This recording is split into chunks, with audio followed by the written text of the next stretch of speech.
Hello everyone, A team live में आपका स्वागत है। Bihar board class 10th science question paper 2024 English medium second sitting को आज डिस्कस करेंगे। ठीक है, 2 घंटा 45 मिनट का आपका टाइम दिया जाएगा।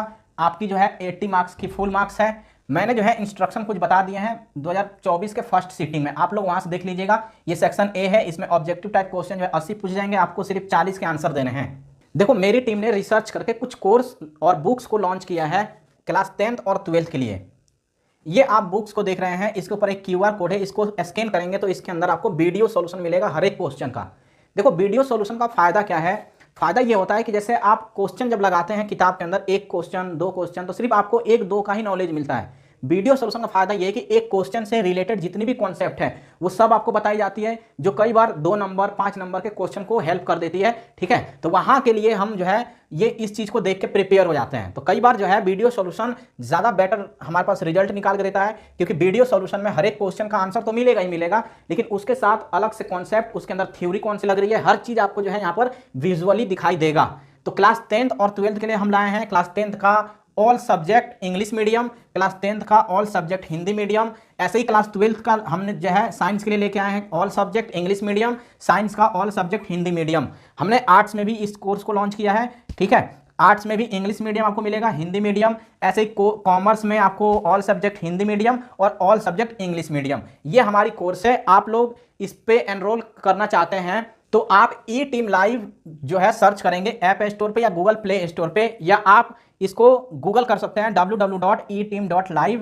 इस पे आप जाके इस कोर्स को अप्रोच करेंगे, इसको जो है एनरोल कर सकते हैं। ठीक है, और ये बहुत ही अफोर्डेबल प्राइस में है। तो बहुत अफोर्डेबल प्राइस में आपको एक किताब दी जाएगी, उस किताब के साथ साथ आपको वीडियो सॉल्यूशन दिया जाएगा। वीडियो सॉल्यूशन का क्या फायदा अभी मैंने बताया आपको। अगर आपको कोई चीज इस ऐप से रिलेटेड समझ में नहीं आ रही है या कोर्स से रिलेटेड समझ में नहीं आ रही है, तो आप लोगों के लिए एक व्हाट्सएप नंबर दिया जा रहा है। ये व्हाट्सएप नंबर है, इस पे आप जो है हमें कॉन्टैक्ट करें, सॉल्यूशन जो है हमारी टीम यहाँ से दे देगी। ठीक है, तो चलिए हम क्वेश्चन अपना सॉल्व करते हैं। क्वेश्चन नंबर फर्स्ट है, the magnification produce by a concave mirror of focal length 10 centimetre is positive if the value of object distance is. देखो, हमसे क्वेश्चन ये कह रहा है कि एक कॉन्केव मिरर है, कॉन्केव मिरर का जो फोकल लेंथ दिया है, तो फोकस से और पोल की दूरी को हम कहते हैं फोकल लेंथ, ये दिया है 10 सेंटीमीटर।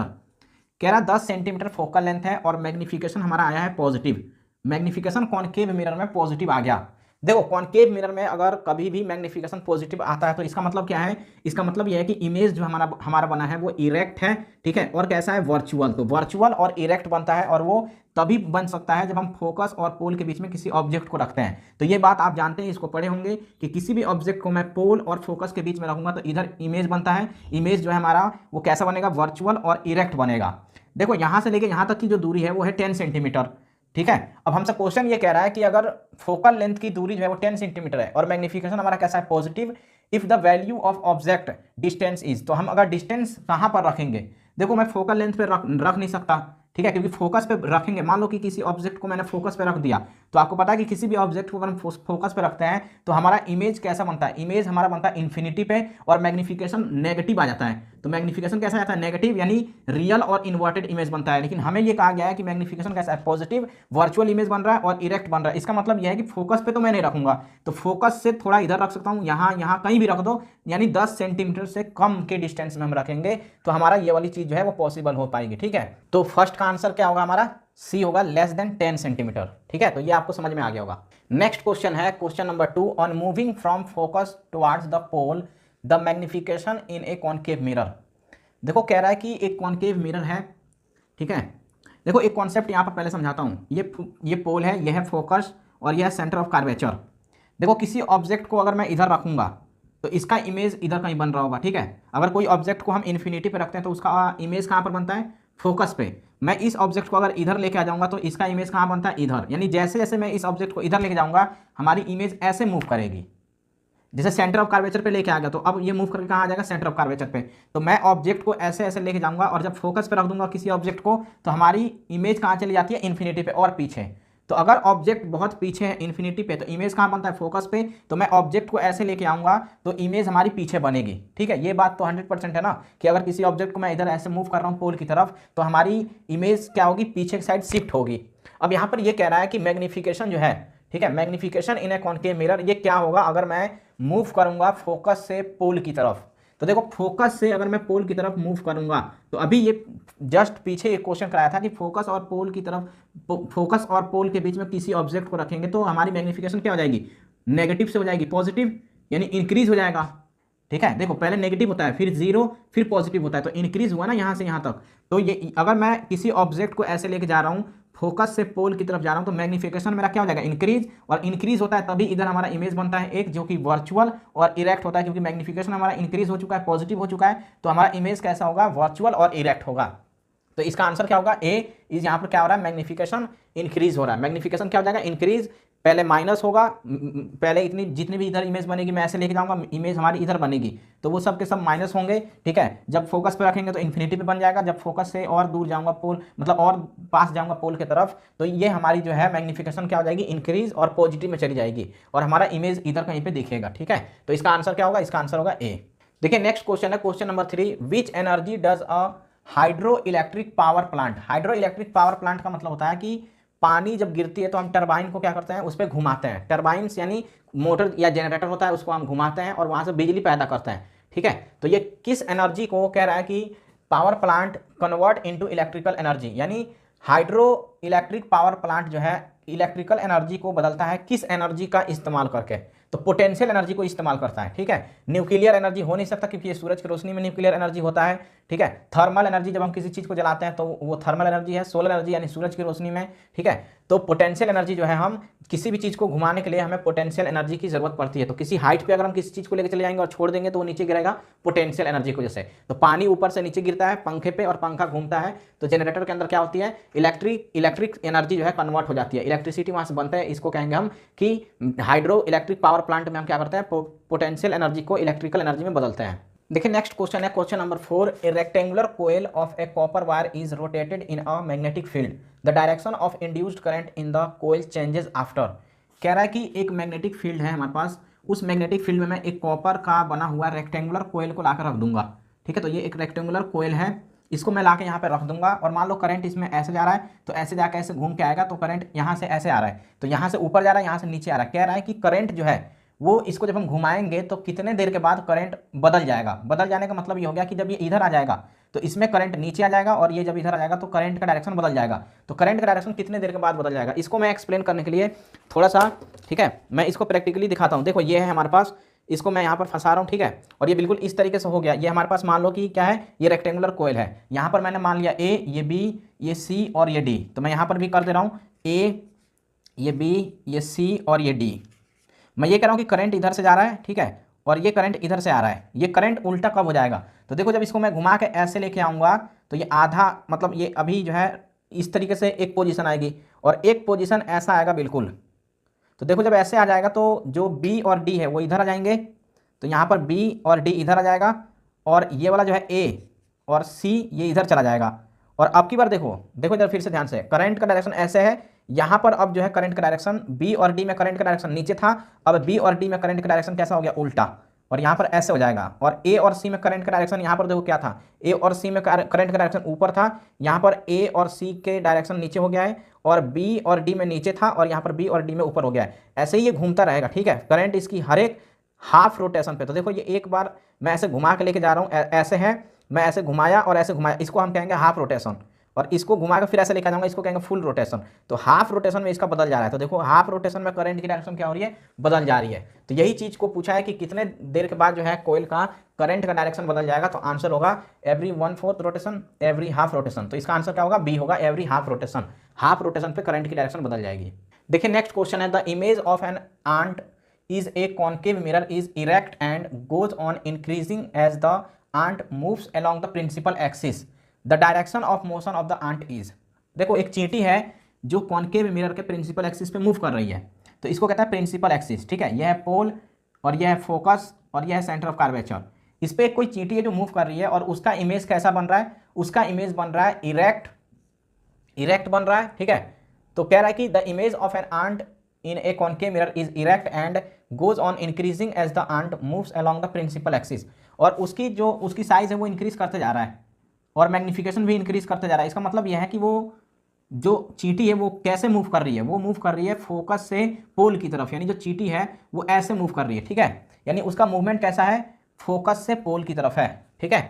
तो यहाँ पर लिखा है from focus to centre of curvature, ये नहीं होगा, फ्रॉम फोकस टू पोल, ये इसका आंसर क्या होगा, बी, फ्रॉम फोकस टू पोल। तभी उसका जो है उसका इमेज कैसा बना है, इरेक्ट और वर्चुअल बनेगा, क्योंकि जब यहाँ से कोई चीज़ इसके इन दोनों के बीच में, पोल और फोकस के बीच में कोई चीज़ मूव करती है या रख देते हैं किसी ऑब्जेक्ट का, तो इमेज हमारा कैसा बनता है, इरेक्ट और वर्चुअल बनता है। तो वो मूव कहाँ कर रही है, जिसकी वजह से उसका मैग्निफिकेशन या उसका साइज क्या कर रहा है, इंक्रीज, ठीक है। तो वो पोल, ये फोकस और पोल, फोकस से पोल की तरफ जा रही है, ठीक है। यहाँ पर मत गलती कर देना, ये पोल टू फोकस है, यानी अगर ऐसे वो मूव करके आएगी तो इंक्रीज नहीं होगा, डिक्रीज होगा, ठीक है।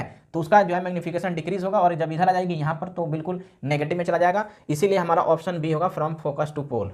देखो नेक्स्ट क्वेश्चन है, question number 6, the radius of curvature of the lens of an eye is control by, यानी रेडियस ऑफ कर्वेचर जो है किसी लेंस का, हमारे आंख के अंदर जो लेंस होता है उस लेंस का रेडियस ऑफ कर्वेचर कौन जो है बदलता है, रेटिना, प्यूपिल, आइरिस या सिलियरी मसल्स। हमारे आंखों के अंदर जो लेंस होता है उसको कहता है कॉन्वेक्स लेंस। तो इस तरीके का कॉन्वेक्स लेंस होता है। अगर हमें पास का चीज़ देखना है ना तो ये अपनी पावर बढ़ा देगा, यानी और ये मोटा हो जाएगा इस तरीके से। तो अगर पास का चीज़ देखना है तो ये और ज़्यादा क्या हो जाएगा, मोटा। तो देखो ये और अपना पावर बढ़ा दिया है, मोटा हो जाएगा। लेकिन अगर दूर की चीज़ें हमें देखना है तो ये पतला हो जाएगा इस तरीके से। तो अगर मैं मोटा कर दूंगा तो इसका सेंटर ऑफ कर्वेचर जो है इसका क्या हो जाएगा, घट जाएगा। लेकिन अगर इसको पतला कर देंगे तो इसका सेंटर ऑफ कर्वेचर बढ़ जाएगा, क्योंकि अब देखो अगर इसको ऐसे गोल मानूंगा तो ये बहुत दूर से जाएगा, तो इसका सेंटर ऑफ कर्वेचर कहीं यहाँ पर होगा, ठीक है। और इसका सेंटर ऑफ कर्वेचर इसके मुकाबले छोटा है, तो सेंटर ऑफ कर्वेचर जो है वो दोनों कंडीशन में चेंज हो गया। दूर की चीज देखते हैं तो सेंटर ऑफ कर्वेचर बढ़ गया, और पास की चीजें देखेंगे तो सेंटर ऑफ कर्वेचर घट जाएगा। इस चीज को कौन कंट्रोल करता है, तो वो कंट्रोल करता है सिलियरी मसल्स, ठीक है। तो हमारी आंखों के अंदर जो लेंस लगी है इस तरीके से, तो देखना यहाँ पर कुछ मसल्स होती हैं, यहाँ पर कुछ मसल्स हैं, इनको कहते हैं सिलियरी मसल्स। ये सिलियरी मसल जब ऐसे खींच देगा तो ये पतला हो जाएगा अपने आप इस तरीके से, और ये जब ऐसे कर देगा, दाब देगा इसको, तो ये ऐसे फूल जाएगा, ठीक है, इसका पावर बढ़ जाएगा। तो यही इसका सेंटर ऑफ कर्वेचर बदलता रहता है, कौन, सिलियरी मसल्स। तो इसका आंसर क्या होगा, डी होगा, सिलियरी मसल्स। नेक्स्ट क्वेश्चन है, question number 7, why is the colour of some clouds white. देखो व्हाइट कलर क्यों होगा, क्योंकि जब भी एक सिंगल लाइट होता है, जब किसी चीज से टकराता है तो सातों कलर को स्कैटर कर देगा, और सातों कलर स्कैटर होने के बाद हमारे आंखों के अंदर जब आएगा सातों एक साथ तो वो व्हाइट दिखता है। तो बादल के अंदर जितनी भी पार्टिकल्स हैं वो क्या कर देते हैं, लाइट को स्कैटर कर देते हैं, फैला देते हैं, और सब मिलकर हमारे आंखों में जो लाइट आता है वो कैसा आता है, व्हाइट आता है। इसीलिए जो है बादल के जो पार्टिकल्स हैं वो कैसे दिखाई देते हैं, सफेद दिखाई देते हैं, व्हाइट दिखाई देते हैं। तो ये क्यों होता है, due to scattering of light. तो इसका आंसर क्या हो जाएगा, बी। तो स्कैटरिंग ऑफ लाइट का मतलब होता है लाइट टकराने के बाद फैल जाता है, इस चीज को कहते हैं scattering of light. Next question है, the SI unit of resistance is. Resistance का यूनिट क्या होता है, तो रेजिस्टेंस का यूनिट होता है ओम, ठीक है, ओम, या इसी को ओहम कहते हैं। इसका सिंबॉलिक रिप्रेजेंटेशन ऐसे होता है। तो इसका एसआई यूनिट क्या है, ओम है रेजिस्टेंस का। देखो यहाँ पर कह रहा है the depletion of ozone layer is due to. Depletion मतलब होता है टूटना, तो ओजोन लेयर जो है हमारा टूट रहा है, तो ओजोन का फॉर्मूला होता है O3। O3 बहुत सारे ऐसे रहते हैं हमारे एटमॉस्फेयर में, और इसका काम क्या होता है कि सूरज के अंदर से जो यूवी रेज आते हैं इसको प्रोटेक्ट करता है, यानी अल्ट्रावायलेट रेडिएशन को ये क्या करता है, रोकता है, ताकि जमीन पे ना आए, क्योंकि जमीन पे आएगा तो कैंसर वगैरह करेगा, स्किन कैंसर। तो ये टूट रहा है, क्यों टूट रहा है, एक बहुत ही खतरनाक हमारे पास गैस है जो फ्रीज वगैरह से निकलता है, उसको कहते हैं क्लोरोफ्लोरोकार्बन्स, ठीक है। इसका क्या नाम है, क्लोरोफ्लोरोकार्बन्स। तो ये क्लोरोफ्लोरोकार्बन्स जाता है और इस चीज को तोड़ देता है, तो यहाँ छेद हो जाएगा, और जब छेद हो जाएगा तो यहाँ से क्या हो जाएगा, अल्ट्रावायलेट रेडिएशन जमीन की तरफ आएगा और जमीन पे एनिमल्स और प्लांट्स के अंदर नुकसान करेगा, ठीक है। तो ये अंटार्कटिका में आप लोग देखना, अंटार्कटिका में होल्स हो चुका है, तो CFCS जो होता है, ये CFCS जिसको हम क्लोरोफ्लोरोकार्बन्स कहते हैं, ये क्या करता है, ओजोन को डिप्लेट करता है। ATP एनर्जी के लिए होता है, और DDT ये मच्छर को मारने के लिए यूज किया है, डाइक्लोरो डाइफिनाइल ट्राइक्लोरोइथेन। तो इतना डिटेल में अभी मत जाओ, ठीक है। ये CFCS जो है हमारे पास, इसका आंसर क्या होगा, बी होगा। यही क्या करता है, ओजोन लेयर को डिप्लेट करता है, यानी तोड़ता है। नेक्स्ट क्वेश्चन है 10, in which of the following organism does asexual reproduction occur through budding. देखो बर्डिंग के थ्रू किसके अंदर एसेक्सुअल रिप्रोडक्शन देखा जाता है, तो वो देखा जाता है ईस्ट के अंदर। मैंने बताया था लेजमानिया, ठीक है, प्लाज्मोडियम और अमीबा के अंदर बाइसेक्सुअल वो, इसके अंदर बाइनरी फिजन होता है। ईस्ट के अंदर क्या होता है, बर्डिंग के थ्रू होता है। तो ऐसे बहुत सारे, ये ईस्ट है, ईस्ट के बहुत सारे ऐसे बर्ड्स बनते हैं, और ये बर्ड्स जो है एक टूट के अगर नीचे गिरेगा तो एक टूटा हुआ बर्ड से एक नया क्या बन जाएगा, ईस्ट बन जाएगा। तो ये बर्ड फॉर्मेशन करता है, ठीक है। तो बर्ड फॉर्मेशन से एक तो ईस्ट करता है, दूसरा हाइड्रा। तो ये ऑर्गेनिज्म है कुछ जो कि बर्डिंग से क्या करते हैं, अपने आप को रिप्रोड्यूस करते हैं एसेक्सुअली और अपने जैसे बच्चे बनाते हैं। तो इसका आंसर क्या हो जाएगा, डी, ईस्ट। ईस्ट के अंदर बर्डिंग प्रोसेस देखी जाती है, एसेक्सुअल रिप्रोडक्शन से ये अपने आप को नए ऑफ स्प्रिंग बनाते हैं, ठीक है। क्वेश्चन नंबर 11 है, an example of plant hormone is. देखो प्लांट हार्मोन का एक एग्जाम्पल बताना है। तो प्लांट हार्मोन का एग्जाम्पल जो है हमारे पास वो है ये वाला ऑप्शन ए, इसको कहते हैं इंडोल एसेटिक एसिड। एक और होता है IBA, इंडोल ब्यूटारिक एसिड।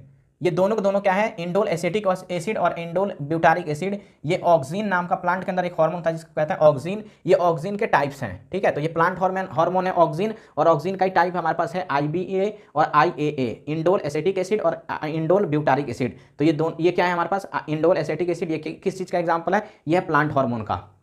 बाकी ये सब एनिमल हार्मोन है। देखिए नेक्स्ट क्वेश्चन है, vegetative propagation in potato takes place by. Potato के अंदर वेजिटेटिव प्रोपेगेशन जब हम करते हैं, वेजिटेटिव प्रोपेगेशन का मतलब होता है पोटैटो का वो हिस्सा जिसको काट के अगर जमीन में डाल देंगे तो वहाँ से क्या हो जाएगा, नया पोटैटो का जन्म होगा, यानी बहुत सारे पोटैटो बन जाएंगे, उसको कहते हैं वेजिटेटिव प्रोपेगेशन। तो पोटैटो एक स्टेम है, और स्टेम को, एक पोटैटो है, ये स्टेम है, इसको 4 पार्ट में काट के जमीन के अंदर डाल दो तो यहाँ से बहुत सारे आलू निकलेंगे, ठीक है। तो यहाँ से बहुत सारी क्या होगी, आलू की जो है प्रोडक्शन हो जाएगी। तो ये क्या होता है, ये स्टेम से होता है। तो पोटैटो के अंदर जो है वेजिटेटिव प्रोपेगेशन कौन सी देखी जाती है, बाय स्टेम। तो ये एक स्टेम है पोटैटो, और इसी को कट करके अगर जमीन के अंदर डाल दिया जाएगा तो अपने जैसे पोटैटो बहुत सारे बना लेगा वो। नेक्स्ट है हाइड्रिला इज फाउंड इन। देखो हाइड्रिला जो होता है ये एक पौधा है जो पानी के बहुत अंदर मिलता है। तो मान लो कि ये समुद्र है, ठीक है, इसके बहुत नीचे जो है डीप में मिलेगा कौन, हाइड्रिला। हम ये ऐसे प्लांट्स को हम कहते हैं एक्वेटिक प्लांट्स, ठीक है। एक्वेटिक का मतलब होता है पानी में रहने वाले प्लांट्स को हम कहते हैं एक्वेटिक प्लांट्स। तो हाइड्रिला क्या है, एक एक्वेटिक प्लांट्स है, यानी ये किस में पाया जाता है, पानी के अंदर। तो ये सोयल में या ट्री के ऊपर नहीं मिलेगा, ये किस में मिलता है, पानी के अंदर मिलता है। तो पानी के अंदर जो मिलने वाला हमारे पास प्लांट है वो है हाइड्रिला, और पानी का बहुत ही अंदर मिलता है ये, ठीक है। तो हाइड्रिला क्या है, एक्वेटिक है। तो अगर यहाँ पर वाटर ना लिखा होगा तो यहाँ पर एक्वेटिक लिखा होगा, एक्वेटिक लिखा होगा तो वाटर जो है नहीं लिखा होगा। तो कोई भी दो दे सकता है, या तो वाटर दे दे या एक्वेटिक। एक्वेटिक का मतलब होता है पानी में रहने वाले जीव जंतु। तो ये कैसा है, एक हाइड्रिला एक्वेटिक प्लांट्स है, ठीक है। देखो अगला क्वेश्चन है, question number 14, systolic blood pressure of a healthy person is. देखो दो तरीके का ब्लड प्रेशर होता है, एक को कहते हैं सिस्टोलिक, एक को कहते हैं डायस्टोलिक। जनरली जो नॉर्मल ब्लड प्रेशर होता है, जिसको नॉर्मल बीपी कहते हैं, वो होता है 120/80 mmHg, ठीक है। ऊपर वाले को कहते हैं सिस्टोलिक, तो इसको कहते हैं सिस्टोलिक, और नीचे वाले को बोलते हैं डायस्टोलिक। तो नीचे वाले को क्या बोलते हैं, डायस्टोलिक, ऊपर वाले को सिस्टोलिक। तो सिस्टोलिक कितना होता है, वो होता है 120। तो अगर क्वेश्चन ऐसे पूछ देगा कि सिस्टोलिक ब्लड प्रेशर कितना होता है तो आंसर होगा 120, और अगर पूछ देगा कि डायस्टोलिक ब्लड प्रेशर कितना होगा तो आंसर होगा 80। लेकिन हमसे क्या पूछा है, सिस्टोलिक ब्लड प्रेशर। तो सिस्टोलिक ब्लड प्रेशर कितना होता है, 120 mmHg। mm का मतलब हो गया मिलीमीटर, ठीक है, mm में इसको मेजर करते हैं, और ये Hg मतलब होता है मरकरी। तो मरकरी में हम मिलीमीटर में जो है इसको मेजर करते हैं। नेक्स्ट क्वेश्चन है, question number 15, an example of bisexual organism. देखो बाइसेक्सुअल ऑर्गेनिज्म उस ऑर्गेनिज्म को कहते हैं जो ऑर्गेनिज्म एक ही ऑर्गेनिज्म के अंदर मेल और फीमेल के रिप्रोडक्टिव पार्ट होते हैं। तो मान लो ये एक ऑर्गेनिज्म दिख रहा है, ठीक है, ये एक जिंदा जीव है, ये एक दिख रहा है, लेकिन इसके अंदर मेल और फीमेल के क्या होंगे, मेल और फीमेल के रिप्रोडक्टिव ऑर्गन होंगे।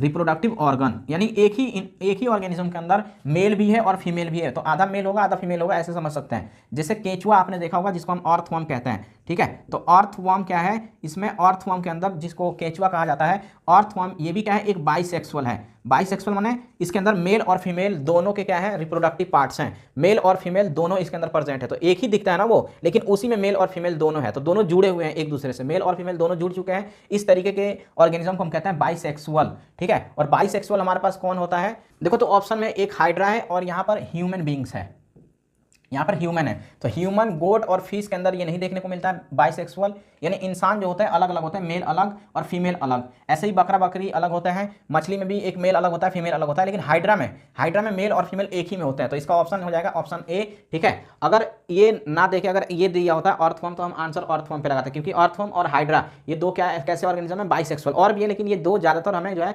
जानने चाहिए, ठीक है। तो 15 नंबर क्वेश्चन का आंसर क्या होगा, ए हाइड्रा। देखिए नेक्स्ट क्वेश्चन है, question number 16, in fish respiration takes place through.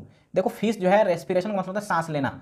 Respiration वो कैसे करती है फिश, तो माउथ से, नोज से, लंग से या गिल से। तो उनके अंदर गिल्स होते हैं, ठीक है। कभी मछली को देखना, और मछली के को जब हम देखते हैं तो यहाँ पर एक रहता है इस तरीके का स्ट्रक्चर, इसको हम कहते हैं गिल्स। तो इससे सांस लेती है वो, और जब इससे सांस लेती है तो इस गिल्स के पास पावर होती है ऑक्सीजन तोड़ने की। तो जब पानी में ये तोड़ती है ऑक्सीजन, तो जहाँ पर मछली होती है ना वहाँ पर मतलब बुलबुले निकलते हैं पानी के अंदर से, तो वहाँ पर बबल्स आते हैं पानी के अंदर से, तो पता चल जाता है कि वहाँ पर मछली है। क्योंकि मछली पानी के अंदर से क्या करती है, सांस लेती है, तो पानी के अंदर जो ऑक्सीजन है उसको गिल के मदद से पकड़ लेती है। तो फिश जो है, मछली किससे सांस लेती है, आंसर होगा गिल से। लंग से इंसान सांस लेता है, ठीक है। तो ये चीज़ याद रखना, नोज और माउथ से सांस नहीं लिया जाता है, ये एक रास्ता है किसके, लंग्स को जाकर जोड़ता है ये। तो इसका आंसर होगा बी, ठीक है। नेक्स्ट है क्वेश्चन हमारे पास, question number 17, kilowatt hour, KWH इसको कहता है, kilowatt hour is the unit of. देखो ये एक जो है यूनिट है इलेक्ट्रिकल एनर्जी का। इलेक्ट्रिकल एनर्जी उस एनर्जी को कहते हैं जो हम इस्तेमाल करते हैं, जो बिजली बिल आती है हमारे घर पे, वो किलोवाट आवर में आती है। 1 किलोवाट आवर को हम 1 यूनिट मानते हैं, और 1 यूनिट का प्राइस कुछ भी हो सकता है, 4 रुपये, 5 रुपये या 3 रुपये, कुछ भी हो सकता है। इस हिसाब से हमें पेमेंट करना पड़ता है। तो इलेक्ट्रिकल एनर्जी जो है हमारे पास, ये एनर्जी है। तो इलेक्ट्रिकल एनर्जी का जो यूनिट होता है वो होता है किलोवाट आवर। तो ये एक एनर्जी है, इसलिए हम इसका आंसर क्या हो जाएगा, एनर्जी, ऑप्शन ए। तो 17 का जो ऑप्शन होगा वो ए ठीक होगा, एनर्जी। यानी किलोवाट क्या है, किलोवाट यूनिट है किसका, एनर्जी का।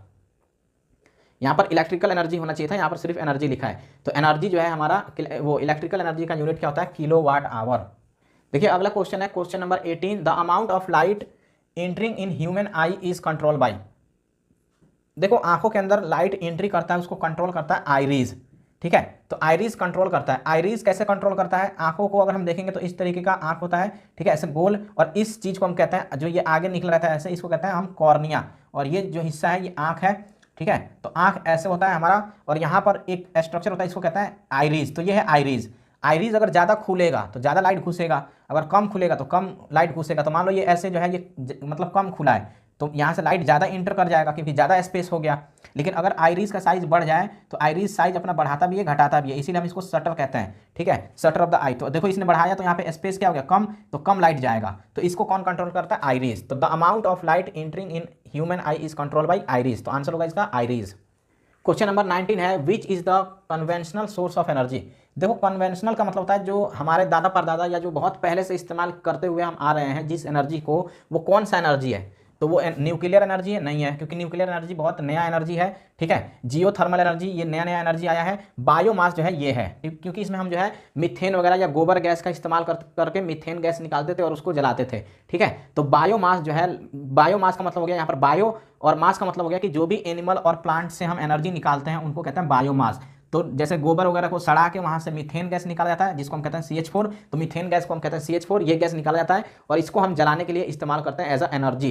तो ये जब जलता है तो हीट एनर्जी, लाइट एनर्जी निकलता है। तो ये बहुत पुराने तरीके से जो है इस्तेमाल करते हुए हम आ रहे हैं, बहुत जमानों से, मतलब बहुत, इसको बहुत सालों से हम इस्तेमाल कर रहे हैं। तो इसको कहते हैं कन्वेंशनल, जो बहुत पुराने लोग होते हैं वहाँ से इस्तेमाल करते हुए आ रहे हैं, या परंपराएं चली आ रही हैं कि एकदम हमें जो है बहुत, मतलब शुरू से ही इसका इस्तेमाल कर रहे हैं। इस तरीके को हम कहते हैं कन्वेंशनल सोर्स। तो बायोमास एक कन्वेंशनल सोर्स है, ये न्यू टेक्नोलॉजी आई है। ठीक है, तो क्वेश्चन नंबर 19 का आंसर होगा सी। क्वेश्चन नंबर 20 है, the maximum number of electron in a cell is. देखो किसी भी सेल के अंदर मैक्सिमम इलेक्ट्रॉन कितने हो सकते हैं, इसका जो फॉर्मूला है ये है ये वाला, 2n के पावर 2। ठीक है, या 2n के पावर स्क्वायर कह सकते हैं इसको। तो ये हमारा आंसर होगा। देखो एक होता है K सेल, एक होता है L, एक होता है M और एक होता है N। K को हम 1 मानते हैं, L को 2, M को 3 और N को 4। K सेल में कितना इलेक्ट्रॉन आएगा, ये वाला फॉर्मूला लगाएंगे, 2n के पावर 2। देखो n यहाँ पर क्या है, n यहाँ पर 1 2 3 4, यानी कौन सा K सेल है कि L है कि M है कि N है। अगर M के लिए निकालेंगे तो 3 रखेंगे n का वैल्यू, अगर L के लिए निकालेंगे तो n का वैल्यू 2 रखेंगे, K के लिए निकालेंगे तो 1 रखेंगे। ठीक है, तो मैं किसके लिए निकाल रहा हूँ, K के लिए निकाल रहा हूँ। तो यहाँ पर मैक्सिमम K सेल में कितना इलेक्ट्रॉन आएगा वो देखना है। तो यहाँ पर मैं 1 रख दूंगा, तो 2 गुना 1 के power 2 is equal to, answer कितना हो जाएगा 2। यानी K सेल में सिर्फ 2 इलेक्ट्रॉन हो सकते हैं। और हम ये चीज़ पढ़ते भी हैं कि जो हमारा K सेल है उसके अंदर सिर्फ 2 ही इलेक्ट्रॉन रख सकते हैं। ठीक है, अगर L में रखना है तो कितना रखेंगे, तो इसमें 2 गुना 2 का पावर 2, तो इसमें हम कितना रख सकते हैं 8।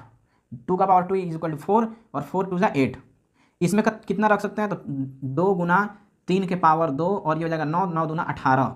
इसमें कितना रख सकते हैं n में, तो इसमें मैं कितना रख रहा हूँ 8। इसमें ज़्यादा से ज़्यादा कितना रख सकते हैं 18, उससे ज़्यादा नहीं रख सकते हैं। n में कितना रख सकते हैं, तो यहाँ पर 2 इंटू 4 के पावर 2, तो ये हो जाएगा 16, 16 टू वो 32, यानी 16 दूना 32। 32 इलेक्ट्रॉन मैं इसमें रख सकता हूँ n सेल में। तो मैक्सिमम मैं किस सेल में कितना इलेक्ट्रॉन रखूँगा ये कौन बताएगा, ये बताएगा ये वाला फॉर्मूला 2n के पावर 2। ठीक है, इस फॉर्मूले से हम पता लगाएंगे कि किसी भी सेल के अंदर, सेल वो जगह होता है जहाँ इलेक्ट्रॉन रहता है, तो किसी भी सेल में कितना इलेक्ट्रॉन रह सकता है मैक्सिमम, यानी ज़्यादा से ज़्यादा कितना इलेक्ट्रॉन रख सकता हूँ मैं। तो इस फॉर्मूले पे हम रख देंगे, पता चल जाएगा। K सेल में मैं ज़्यादा से ज़्यादा रख सकता हूँ कितना, 2 से ज़्यादा नहीं रख सकता। L में कितना रख सकता हूँ 8 से ज़्यादा नहीं। ऐसे ही आप लोगों को समझ में आ गया होगा कि M में हम 18 से ज़्यादा नहीं रख सकते और N में 32 से ज़्यादा नहीं रख सकते। तो 20 का आंसर क्या जाएगा C। देखिए नेक्स्ट क्वेश्चन है 21, which hydrocarbon is the simplest compound. देखो सबसे सिंपलेस्ट कंपाउंड कौन सा होता है, कौन सा हाइड्रोकार्बन है जो सबसे सिंपलेस्ट है। हाइड्रोकार्बन मतलब जिसमें हाइड्रोजन और कार्बन हो, तो वो है मीथेन CH4। इससे सिंपलेस्ट है नहीं कोई। ठीक है, तो CH4 क्या है हमारे पास, मीथेन है, और मीथेन हमारा दे रखा है। देखो अगर मैं इससे कॉम्प्लेक्स करूंगा तो एक हो जाएगा C और फिर यहाँ पर हाइड्रोजन हाइड्रोजन रख देंगे तो ये हो जाएगा C2H6। तो ये हो गया, इसको हम कहेंगे मीथेन। ठीक है, एक कार्बन इसलिए मिथ, और एन लगा देंगे क्योंकि सब में सिंगल बॉन्ड है। इसको कहेंगे इथ, क्योंकि दो कार्बन है, दो कार्बन के लिए इथ लिखते हैं, और सिंगल बॉन्ड है सब में, तो एन लगा देंगे तो ये हो जाएगा इथेन। तो मीथेन एक सिंपल हो गया, और ये थोड़ा उससे ज़्यादा खतरनाक हो गया। यहाँ पर एक और कार्बन लगा दूंगा, ये और ज़्यादा मतलब कॉम्प्लेक्स हो जाएगा। एक और कार्बन लगा दूंगा और कॉम्प्लेक्स, तो इसको हम कहेंगे 1 2 3 4 है, तो इसको कहेंगे ब्यूटेन। 1 2 3, 3 वाले को कहेंगे प्रोपेन। तो जैसे जैसे कार्बन बढ़ाऊंगा तो ये कॉम्प्लेक्स होता चला जाएगा, सिंपल नहीं रहेगा। सबसे सिंपल हमारा कौन सा है, वो है मीथेन। ठीक है, तो इसका आंसर हो जाएगा ए। क्वेश्चन नंबर 22 है, which of the following metal has the lowest melting point. देखो हमारे पास कौन सा मेटल है जिसकी मेल्टिंग पॉइंट बहुत कम है, यानी लोवेस्ट है सबसे। मेल्टिंग पॉइंट का मतलब होता है थोड़ा सा भी गर्म करेंगे तो वो पिघल जाएगा। देखो आपने एक चीज़ पढ़ा था कि सोडियम को और पोटेशियम, पोटेशियम को हम के लिखते हैं और सोडियम को हम लिखते हैं Na, यानी सोडियम और पोटेशियम ऐसे मेटल है जिसको चाकू से काट सकते हैं, यानी कट विथ नाइफ। ठीक है, इसको हम चाकू से काट सकते हैं। ये दो ऐसे मेटल हैं जो मेटल होते हुए भी इतने सॉफ्ट होते हैं कि इसको चाकू से काटा जा सकता है। तो ये क्योंकि बहुत ज़्यादा सॉफ्ट होते हैं तो थोड़ा सा भी गर्म करेंगे तो ये तुरंत पिघल जाएगा। ठीक है, तो इसको पिघलने के लिए ज़्यादा एनर्जी देने की जरूरत नहीं है। ठीक है, ये 70-80 डिग्री पे हम आराम से इसको पिघला सकते हैं। इसको पिघलाने जाएंगे तो बहुत टाइम लग जाएगा। ठीक है, इसको पिघलाएंगे तो बहुत टाइम लग जाएगा। इसको जो है 1400-1500 डिग्री सेल्सियस देना पड़ेगा। लेकिन सोडियम और पोटेशियम क्योंकि बहुत मतलब सॉफ्ट मेटल होते हैं तो वो आसानी से क्या हो जाएंगे, मेल्ट हो जाएंगे, पिघल जाएंगे। तो इसका आंसर होगा, क्वेश्चन नंबर 22 का आंसर होगा ए। देखो क्वेश्चन नंबर 23 है, the atomic number of gold is. Gold का एटॉमिक नंबर होता है 79। ये आपको याद करना पड़ेगा। जैसे आपने याद किया होगा कि सोडियम का एटॉमिक नंबर कितना होता है 11, कैल्शियम का कितना होता है 20, क्लोरीन का कितना होता है 17। ऐसे ही आपको याद करना पड़ेगा कि गोल्ड का कितना होता है 79। क्वेश्चन नंबर है 24, विच of the following is a salt. इनमें से कौन सा सॉल्ट है।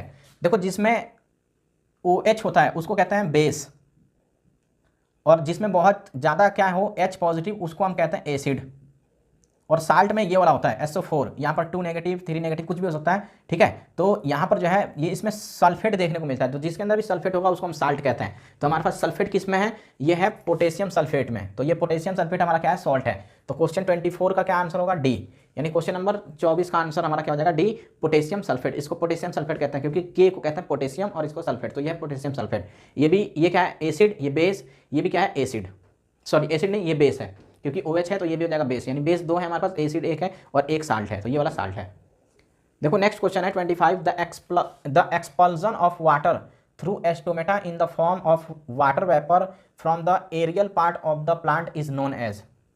देखो होता क्या है कि जब भी सूरज की रोशनी लीव्स के ऊपर पड़ती है तो ये लीव्स है, लीव्स के अंदर बहुत सारे क्या होते हैं, एस्टोमेटा, और ये एस्टोमेटा जब खुलता है तो पानी इसके अंदर से भाप बन के उड़ जाता है। इस प्रोसेस को हम कहते हैं ट्रांसपीरेशन। ठीक है, तो इस प्रोसेस को हम क्या बोलते हैं, ट्रांसपीरेशन। तो ऑस्मोसिस हो नहीं सकता, ये है ट्रांसपीरेशन।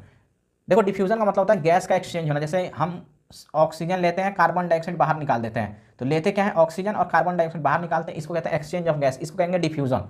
एक्सक्रीशन का मतलब होता है यूरिया को बाहर निकालना, यूरिन में यूरिया को मिला के बाहर निकाल दिया जाता है। ठीक है, इसको कहते हैं एक्सक्रीशन। ऑस्मोसिस का मतलब होता है पानी का मूवमेंट होना एक जगह से दूसरी जगह, इसको कहते हैं ऑस्मोसिस। ट्रांसपीरेशन क्या होता है, वाटर का लॉस होना प्लांट्स के अंदर से, इसको हम कहते हैं ट्रांसपीरेशन। ठीक है, तो पानी जब निकल जाता है पौधों के अंदर से, लीव्स के अंदर से जब फोटोसिंथेसिस करती है तो इसको कहते हैं ट्रांसपीरेशन। क्वेश्चन नंबर है 26, the tiger is a consumer of. देखो सबसे पहले आते हैं प्रोड्यूसर्स। प्रोड्यूसर आते हैं जैसे ग्रास। ग्रास क्या है, ग्रास यानी घास जो है, पेड़ पौधा, ये क्या चीज़ है, ये प्रोड्यूसर है। इसको जो खाने वाले होंगे जैसे बकरी है, ठीक है, तो इसको जो खाने वाले होते हैं इसको कहते हैं प्राइमरी कंज्यूमर। तो इसको कहते हैं प्राइमरी कंज्यूमर। इसको कोई दूसरा खा जाएगा, ठीक है, इसको मान लो कि वोल्फ ने खा लिया, भेड़िया ने, तो इसको हम कहेंगे सेकेंडरी कंज्यूमर। और भेड़िया को किसने खा लिया, मान लो कि टाइगर ने, ठीक है, टाइगर या लायन ने खा लिया, तो ये कहाँ पर आते हैं, ये टर्सरी कंज्यूमर होते हैं। तो ये क्या होता है, टर्सरी कंज्यूमर। तो इस तरीके से फूड चेन चलता है। तो ये इसको हम कहेंगे first trophic level, second, third और ये है फोर्थ। ठीक है, अगर मैं ये हटा दूं तो ये जो होगा हमारा टाइगर, ये फिर इसको खा जाएगा क्योंकि टाइगर इसको भी खा सकता है, वोल्फ को भी खा सकता है। ठीक है, तो इसको अब हम कहेंगे प्राइमरी, मतलब ये हो जाएगा फर्स्ट ट्रोपिक लेवल, ये सेकंड और ये थर्ड। तो थर्ड पे हमारे जो है मैक्सिमम जो है थर्ड ट्रोपिक, क्योंकि हमें इसमें फोर्थ है नहीं, तो इसलिए मैंने इस चीज़ को हटा दिया। हमें सिर्फ 3 ही बनाने हैं फूड चेन, यानी 3 तक ही बनाने थे, तो इसलिए मैंने हटा दिया क्योंकि फोर्थ वाला है नहीं इसमें। तो मैंने ऑप्शन पहले ही देख लिया है इसको, फर्स्ट थर्ड और सेकंड ये देख लिया था, तो इसमें जो है मुझे फोर्थ नहीं दिखाई दिया, इसलिए मैंने हटा दिया उसको। तो इसको जो है हमारा आंसर क्या हो जाएगा, थर्ड ट्रॉफिक लेवल। तो 26 का आंसर क्या होगा, थर्ड ट्रॉफिक लेवल। देखो अगला क्वेश्चन है, the place of origin of human is. देखो साइंस ये कहता है कि ह्यूमंस जो हैं वो किसी ऑर्गेनिज्म से बने हैं, जैसे चिंपांजी, ठीक है, या बंदर जो है इसके पूर्वज हैं। तो चिंपांजी वगैरह या बंदर वगैरह जिस चीज़ से बने हैं ना, उससे हम भी बने हैं, ठीक है। और ये शुरुआत कहाँ पर हुआ है, तो इसका शुरुआत हुआ है अफ्रीका में। तो अफ्रीका में इसका शुरुआत हुआ है, यानी ओरिजिन का मतलब हो गया शुरुआत। ह्यूमंस जो है बनना स्टार्ट कहाँ से हुए हैं, अफ्रीका से। अगला है पेरिस्टाल्सिस मूवमेंट इज फाउंडिंग। देखो पेरिस्टाल्सिस मूवमेंट क्या होता है, जब हम खाना खाते हैं तो वो हमारे गले के नीचे उतरता है, ठीक है, जिसको हम कहते हैं फूड पाइप। तो ये वाला जो है इसको हम फूड पाइप कहते हैं। जब इसमें खाना आता है तो मान लो ये खाना यहाँ पर आया, तो ये क्या करता है, इसको दाबता है अंदर के साइड, ऐसे दाबेगा, ठीक है, और दाब देगा इसको, तो दाबेगा तो ये फिसल के नीचे के साइड जाएगा, तो ये दाबता है, फिर ये थोड़ा सा फूलता है इस तरीके से, ठीक है, फिर ऐसे फिर दाबेगा, फिर फूलेगा, फिर दाबेगा, फिर फूलेगा, फिर दाबेगा, फिर फूलेगा। तो इस तरीके की मूवमेंट होती रहती है और लास्ट में खाना कहाँ पहुँच जाता है, ये पेट में पहुँच जाता है, ठीक है। तो इस तरीके से खाना कहाँ पहुँच जाएगा, पेट में। तो एक बार क्या होता है, ये जो फूड पाइप है ये अपने आप को एक बार मतलब रिलैक्स करता है और एक बार कॉन्ट्रैक्ट, एक बार रिलैक्स एक बार कॉन्ट्रैक्ट, यानी एक बार दबाता है और एक बार छोड़ता है। तो ऐसे ही करता है किसी भी चीज़ को। मान लो ये चीज़ है, इसको ऐसे ऐसे दाबूंगा तो ये फिसल के नीचे गिरेगा, ठीक है। तो ऐसे ये दाबता है और ये नीचे जाता है। तो इस तरीके के खाना जो है इसमें मूव करेगा नीचे के साइड में। इस तरीके के मूवमेंट को हम कहते हैं पेरिस्टाल्टिक मूवमेंट। तो पेरिस्टाल्टिक मूवमेंट किस में देखने को मिलता है, फूड पाइप में। और फूड पाइप का दूसरा नाम जो है वो ईसोफेगस है, तो इसको हम फूड पाइप भी कहते हैं, ठीक है। तो फूड पाइप का दूसरा नाम ईसोफेगस है, तो इसका आंसर हो जाएगा बी। देखो नेक्स्ट क्वेश्चन है, open circulatory system is found in. देखो जितने भी आर्थ्रोपोड्स हैं, आर्थ्रोपोडा जितने भी हैं हमारे पास, इन सबके अंदर ओपन सर्कुलेटरी सिस्टम होता है। Open circulatory system, open circulatory system का मतलब ये हो गया कि इनके अंदर नस वगैरह नहीं होता है। हमारे अंदर क्या है कि नस है, ठीक है। तो हमारे अंदर दो तरीके के नस है, एक को कहते हैं आर्टरी और एक को कहते हैं वेन। तो दो नस है, एक में खराब खून जाता है, खराब खून वेन में जाता है, अच्छा खून किस में जाता है, ये आर्टरी में जाता है। इनके अंदर ऐसा कुछ नहीं है, इनके अंदर खून वगैरह कुछ नहीं होता है। इसका दिल है, एक बार जो है ब्लड को निकालेगा और पूरे शरीर में एक ही बार में पहुंचा देगा। तो नस के जरिए इनके शरीर में खून नहीं पहुंचता है। इसको कहेंगे ओपन सर्कुलेटरी सिस्टम। जैसे मान लो कि कोई जना जो है एक बाल्टी पानी डाल दिया, सर पे जो है पानी डाल दिया, तो पूरा हमारा शरीर भीग जाएगा। लेकिन कोई जो है पाइप से अपने पैर को धो रहा है तो सिर्फ पैर पे गिराएगा तो उसका पूरा शरीर नहीं भीगेगा। तो ये फायदा होता है क्लोज सर्कुलेटरी सिस्टम में और ओपन सर्कुलेटरी सिस्टम में। ओपन में जिस सेल को नहीं चाहिए खून उसको भी मिल जाता है, ठीक है। और क्लोज्ड वाले में यह है कि जिसको चाहिए वहां पर नसें जाएंगी, चाहे वो कोई भी नस जाए, और वहां पर ब्लड लाके सप्लाई कर देंगे। तो हम क्या होता है, कैट, मैन और पिजन, ये तीनों के तीनों कैसे होता है, क्लोज्ड सर्कुलेटरी सिस्टम। और बटरफ्लाई आता है आर्थ्रोपोडा में। आर्थ्रोपोडा में क्या क्या आते हैं, तो दुनिया में जितने भी इंसेक्ट्स हैं, सभी इंसेक्ट किस में आते हैं, आर्थ्रोपोडा में। तो जितने भी इंसेक्ट हैं, यहाँ पर बटरफ्लाई है, ये इंसेक्ट है एक, ठीक है। तो इंसेक्ट हो गया, यहाँ पर अगर चींटी आ जाएगी तो चींटी हो जाएगा, या ग्रास ऊपर होगा तो ग्रास ऊपर हो जाएगा। इन सब के अंदर ओपन सर्कुलेटरी सिस्टम होता है, ओपन सर्कुलेटरी सिस्टम। तो इसका आंसर क्या हो जाएगा, इसका आंसर हो जाएगा बी। देखो नेक्स्ट क्वेश्चन है, the carrier of oxygen in blood is. देखो कैरियर का मतलब होता है ढोने वाला। ऑक्सीजन को कौन ढोता है ब्लड के अंदर, वो है हीमोग्लोबिन, ठीक है। हीमोग्लोबिन की अगर कमी हो जाती है तो लोग कहते हैं कि ब्लड की कमी हो गया, अनीमिया एक नाम की बीमारी हो जाती है। तो अनीमिया एक बीमारी जिसमें खून की कमी हो जाता है, खून की कमी को कहते हैं अनीमिया। ये तब होता है जब हीमोग्लोबिन कम हो जाएगा। तो हीमोग्लोबिन कम हो जाएगा तो ऑक्सीजन को उठाने वाला कोई नहीं रहेगा, ढोने वाला कोई नहीं रहेगा। और ऑक्सीजन हमारे शरीर को आपको पता ही कितना जरूरी है, ठीक है। तो ऑक्सीजन के बिना हम जो है 1 मिनट से भी ज़्यादा नहीं अपनी सांस को रोक सकते हैं, ठीक है। तो इंसान जो है मतलब बहुत प्रॉब्लम हो जाता है उसमें अगर ऑक्सीजन नहीं मिलेगा। तो हीमोग्लोबिन के ऊपर ऑक्सीजन बैठ के कहीं भी जा सकता है। अगर दिमाग को ऑक्सीजन चाहिए तो दिमाग के पास चला जाएगा, लीवर को चाहिए लीवर के पास चला जाएगा, ठीक है। तो हीमोग्लोबिन के ऊपर ऑक्सीजन रहता है। कार्बोहाइड्रेट, हार्मोन, फैट्स ये अलग चीज़ है, ठीक है। तो कैरियर जो है ऑक्सीजन का वो कौन है, हीमोग्लोबिन। तो 30 क्वेश्चन का आंसर क्या होगा, सी। देखो 31 है, the number of pairs of autosomes in human is. देखो हमारे अंदर टोटल नंबर ऑफ क्रोमोजोम्स होते हैं 23 के पेयर्स। 23 के पेयर्स का मतलब हो गया जोड़ा, यानी 46 होंगे टोटल, ठीक है ना। इनमें से दो ऐसे होते हैं, एक को कहते हैं सेक्स क्रोमोजोम्स, एक को कहता है ऑटोजोम्स, ठीक है। इसको हम कभी कभी एलोजोम्स भी कहते हैं, एलोजोम्स या हीट्रोजोम्स। तो इस चीज को याद रखना, एग्जामिनर कुछ भी दे सकता है। यहां पर आपकी क्या पूछा है हमसे, ऑटोजोम्स। तो ऑटोजोम्स जो होते हैं, ठीक है, सॉरी इसको बोलते हैं, ये जो है एलोजोम्स और इसी को बोलते हैं हेटेरोजोम्स। तो एग्जामिनर ने हमसे क्या पूछा है, ऑटोजोम्स। कभी कभी एलोजोम्स पूछ देगा तो कंफ्यूज मत होना, ऑटोजोम्स को ही कहते हैं। अब ये होता क्या है, देखो क्रोमोसोम्स नंबर 1 का एक कॉपी होगा, यानी इसका पेयर है, जैसा ये है वैसा ये है। क्रोमोसोम्स नंबर 2 का भी एक और होगा, तो 3 का भी ऐसे ही होगा, यानी एक ये इधर होगा तो एक इसका पेयर होगा। ठीक है, तो ये कितना हो गया, 1 2 3 4 5 6, और कितने होंगे ऐसे 46। तो ऐसे ही मैं ये ऐसे गिनते गिनते जाऊंगा, 19 20 21 22। ठीक है, ऐसे ही इसमें भी चला जाएगा, 19 का एक कॉपी, 20 का भी एक कॉपी, 21 का भी और 22 का भी। इस 22 को हम क्या कहते हैं, इसको कहते हैं हम ऑटोजोम्स। ऑटोजोम्स जो हमारी शरीर बनाती है। ठीक है, तो शरीर में 2 हाथ होंगे, 2 पैर होंगे, एक कान, मतलब 2 कान होगा। ठीक है, एक दिल होगा, 2 जो है हमारे किडनी होंगे। ये सब काम किसका है, ऑटोजोम्स का। लेकिन एक अगर चीज़ यहाँ पर डाल दूँ एक्स और एक्स, तो ये हो जाएगा फीमेल। और यहाँ पर एक्स और एक्स न डाल के अगर यहाँ से एक्स हटा के वाई लगा दूंगा तो ये क्या हो जाएगा, ये हो जाएगा मेल। तो मेल के अंदर एक्स और वाई होता है, और फीमेल के अंदर क्या होता है, एक्स और एक्स होता है। इसके अलावा ये ऊपर वाला तो होगा ही, इतना इतना तो उसके अंदर होगा ही, यानी 22 का क्या होगा, उसके पास पेयर्स होगा। ये और 22 के पेयर्स को हम कहते हैं ऑटोजोम्स। और ये एक्स और वाई, जिससे हमारा सेक्स जो है या जेंडर पता चल रहा है कि अगर डबल एक्स हो गया तो ये फीमेल और एक्स वाई हो गया तो ये मेल, तो इसको हम कहते हैं सेक्स क्रोमोजोम्स। तो हमसे सेक्स क्रोमोसोम्स नहीं पूछा है, हमसे क्या पूछा है कि ऑटोजोम्स का पेयर कितना होता है ह्यूमंस बीइंग्स में। तो आंसर हो जाएगा इसका डी, 22 का पेयर होता है। ठीक है, नेक्स्ट है 32, the most effective colour of visible light spectrum for photosynthesis is. तो देखो यहाँ पर एक चीज बता रहा हूँ, VIBGYOR, इस तरीके का आपने एक सीक्वेंस पढ़ा होगा। देखो जब हम इधर से इधर जाते हैं तो क्या बढ़ता है, फ्रीक्वेंसी। इधर से जब मैं इधर जाऊंगा तो फ्रीक्वेंसी बढ़ेगा, यानी रेड और वायलेट में अगर कोई पूछ देगा कि किसकी फ्रीक्वेंसी ज़्यादा होगा तो आपको वायलेट बताना है। लेकिन जब मैं इधर से इधर जाऊंगा, ठीक है, यानी वायलेट से रेड की तरफ, तो इधर वेवलेंथ बढ़ता है। और जिसका वेवलेंथ ज़्यादा हो और फ्रीक्वेंसी कम हो वो बहुत दूर तक जा सकता है, फैलता नहीं है, वो टूटता नहीं है, वो कलर फैलता नहीं है। तो रेड कलर का देखो यहाँ पर, रेड कलर का क्या है, फ्रीक्वेंसी कम और वेवलेंथ ज़्यादा। तो कोई पेड़ हमारा ऐसा होता है जो बिल्कुल पानी के सतह पे नीचे होता है, तो ये नीचे पहाड़ होते हैं, इसके ऊपर कोई पेड़ है, तो इसको भी क्या चाहिए, इसको भी सूरज की रोशनी चाहिए ताकि खाना बना पाए।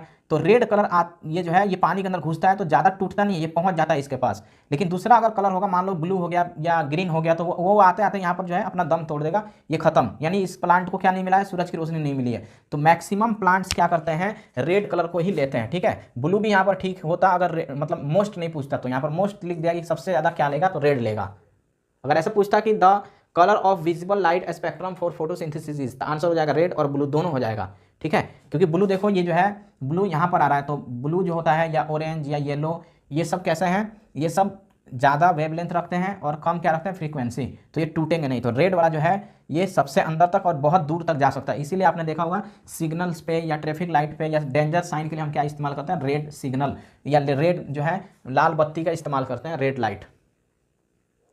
तो क्वेश्चन नंबर 32 का आंसर हो जाएगा ए। 33 है the valency of all elements in A group of periodic table is. देखो कह रहा है कि किसी भी ग्रुप का जो एलिमेंट्स हम लेंगे, सभी एलिमेंट्स, उनका वैलेंसी क्या होगा, सेम होगा कि डिफरेंट होगा, कि दोनों होगा सेम और डिफरेंट दोनों, या कोई नहीं। तो देखो मैं यहाँ पर एक ले रहा हूँ ग्रुप नंबर 17। ठीक है, तो मैं एक ग्रुप ले लिया, ग्रुप नंबर 17। इसके अंदर जो एलिमेंट्स आते हैं वो आते हैं फूल खिले बाहर आई आंटी। देखो इसको कहते हैं फ्लोरीन, क्लोरीन, ब्रोमीन, आयोडीन और एंटीमनी। ठीक है, तो फूल खिले बाहर आई आंटी, इस तरीके का ये ट्रिक है। ये ग्रुप नंबर 17, ये है ग्रुप नंबर 17। अगर मैं फ्लोरीन की एटॉमिक नंबर देखूंगा तो फ्लोरीन के एटॉमिक नंबर होता है 9, क्लोरीन की एटॉमिक नंबर कितना होता है 17। अब इसका जो इलेक्ट्रॉनिक कॉन्फ़िगरेशन है, तो इलेक्ट्रॉनिक कॉन्फ़िगरेशन लिखेंगे 2 और 7। इसको एक और मिल जाएगा तो ये अपनी क्या कर लेगा, ये 8 हो जाएगा और ये स्टेबल हो जाएगा, यानी इसको एक चाहिए। अच्छा इसको देखते हैं, इसका क्या होगा इलेक्ट्रॉनिक कॉन्फ़िगरेशन। तो इसका इलेक्ट्रॉनिक कॉन्फ़िगरेशन होता है 2 8 8 और 2 10, और फिर लास्ट में आ गया 7। इसको भी क्या चाहिए, एक चाहिए। इसका मतलब इसको भी एक चाहिए होगा, इसको भी एक और इसको भी एक। इन सबका बैलेंसी क्या रहेगा, सेम रहेगा।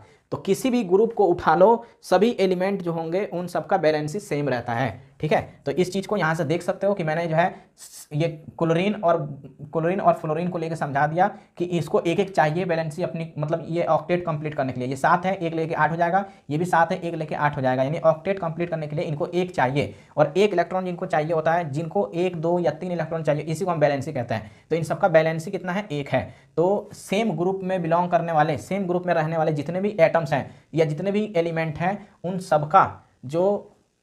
सबका बैलेंसी जो होगा वो क्या होगा, सेम होगा, डिफरेंट नहीं होगा। ठीक है, सेम होगा। तो इसका आंसर हो जाएगा ए। देखिए नेक्स्ट क्वेश्चन हमारे पास है question number 34, which of the following is used as a wine.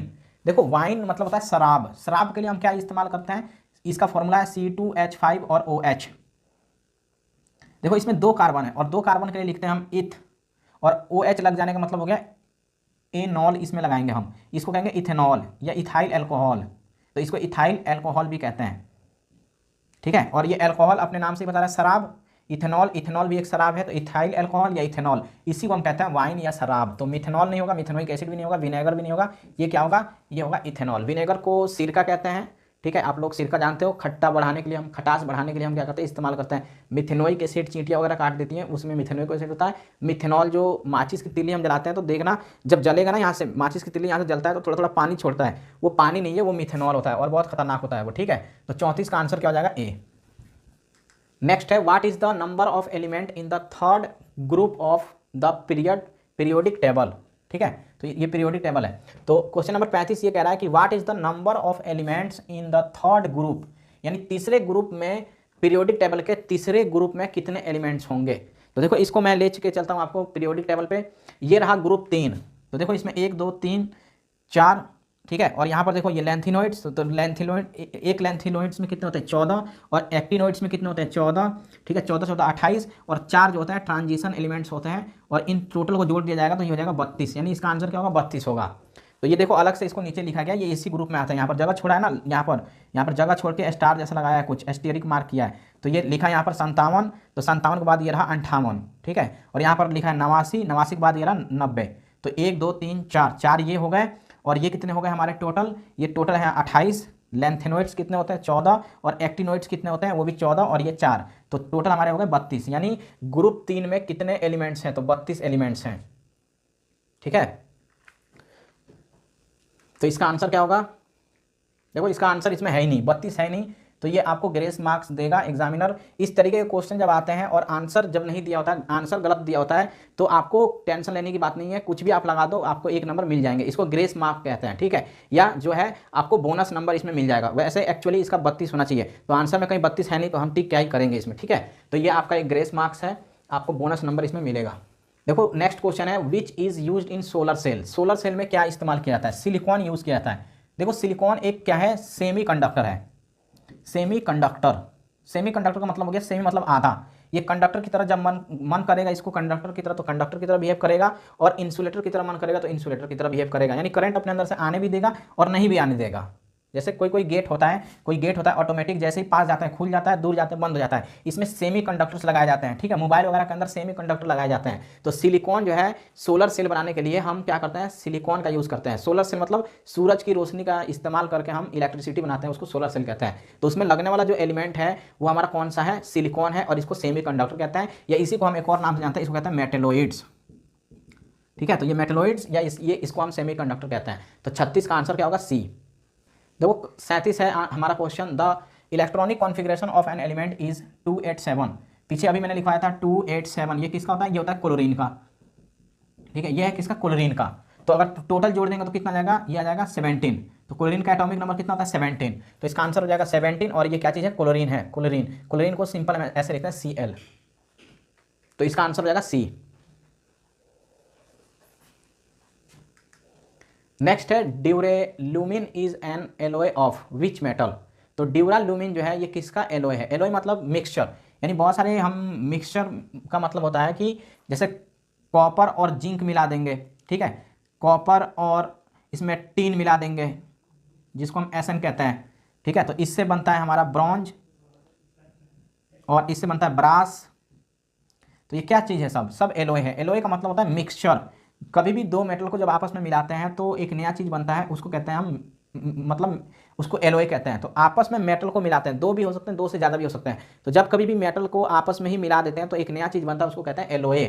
यानी मेटल का मिलावट जब मेटल में ही कर देंगे तो जो चीज़ बनेगा उसको एलॉय कहते हैं। बहुत फेमस एक एलॉय है, उसको हम एमालगम कहते हैं, ठीक है, एमालगम। आपने दांत में जो है लोग क्या करते हैं, सोने का दांत, चांदी का दांत लगवा लेते हैं, तो उसमें मसाले भर जाते हैं ना दांत के अंदर, वो एमालगम होता है। उसमें क्या होता है, मेटल एक कोई भी होता है, दूसरा हमारा मेटल क्या होता है, ठीक है, उसमें हमारा दूसरा जिंक यूज़ करते हैं उसमें, सॉरी जिंक नहीं, मरकरी, ठीक है, Hg को हम यूज़ करते हैं। और पहला मेटल कुछ भी हो सकता है, गोल्ड का लगवाना है गोल्ड का लगवा लो, सिल्वर लगवाना है सिल्वर का लगवा लो, लेकिन पहला हमारा क्या होना चाहिए, ठीक है, उसमें मरकरी होनी चाहिए। तो मरकरी को अगर किसी भी दूसरे एलिमेंट के साथ अगर मैं मिला दूंगा तो एमालगम बनेगा, तो इसको कहते हैं एलोय। हमसे पूछा है ड्यूरालुमिन, ड्यूरालुमिन में ये किसका एलोय है, तो ये है एल्यूमिनियम का और कॉपर का। तो इसमें कॉपर हालांकि बहुत कम है, मैक्सिमम एल्यूमिनियम होता है 90% से ज़्यादा। तो आंसर हमारा हो जाएगा सी। नेक्स्ट क्वेश्चन है the molecular formula of sodium phosphate is. देखो मॉलिक्यूलर फार्मूला क्या होता है, केमिकल फार्मूला को ही हम मॉलिक्यूलर फार्मूला कहते हैं। तो केमिकल फार्मूला किस चीज़ का, सोडियम सल्फेट का।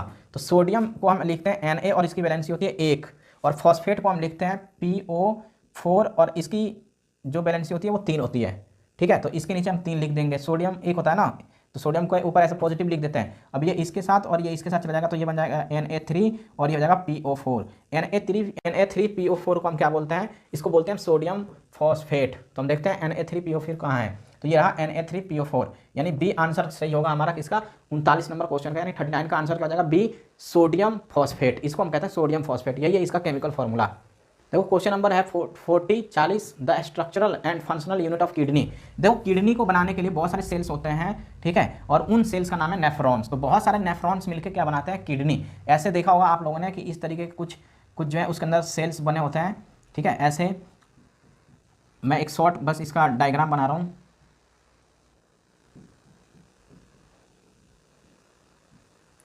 ठीक है। इस तरीके का एक आपने डायग्राम देखा होगा, ये नेफ्रॉन्स का डायग्राम है। तो ऐसे बहुत सारे नेफ्रॉन्स मिलके किडनी बनाते हैं। तो किडनी के अंदर जो काम है ब्लड को फिल्टर करने का, यहाँ पर कह रहा है स्ट्रक्चरल, तो स्ट्रक्चर इसका ऐसा होता है। इसका फंक्शन क्या है, तो इसका फंक्शन है खून साफ करना। तो ये किस में मिलेगा, किडनी के अंदर। तो बहुत सारे नेफ्रॉन्स मिलकर किडनी बनाते हैं। तो क्वेश्चन नंबर 40 का आंसर क्या हो जाएगा, डी।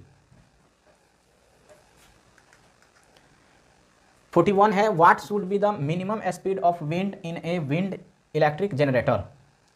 देखो विंड से हम क्या करते हैं, विंड इलेक्ट्रिक जनरेटर से हम करंट बना लेते हैं। आपने देखा होगा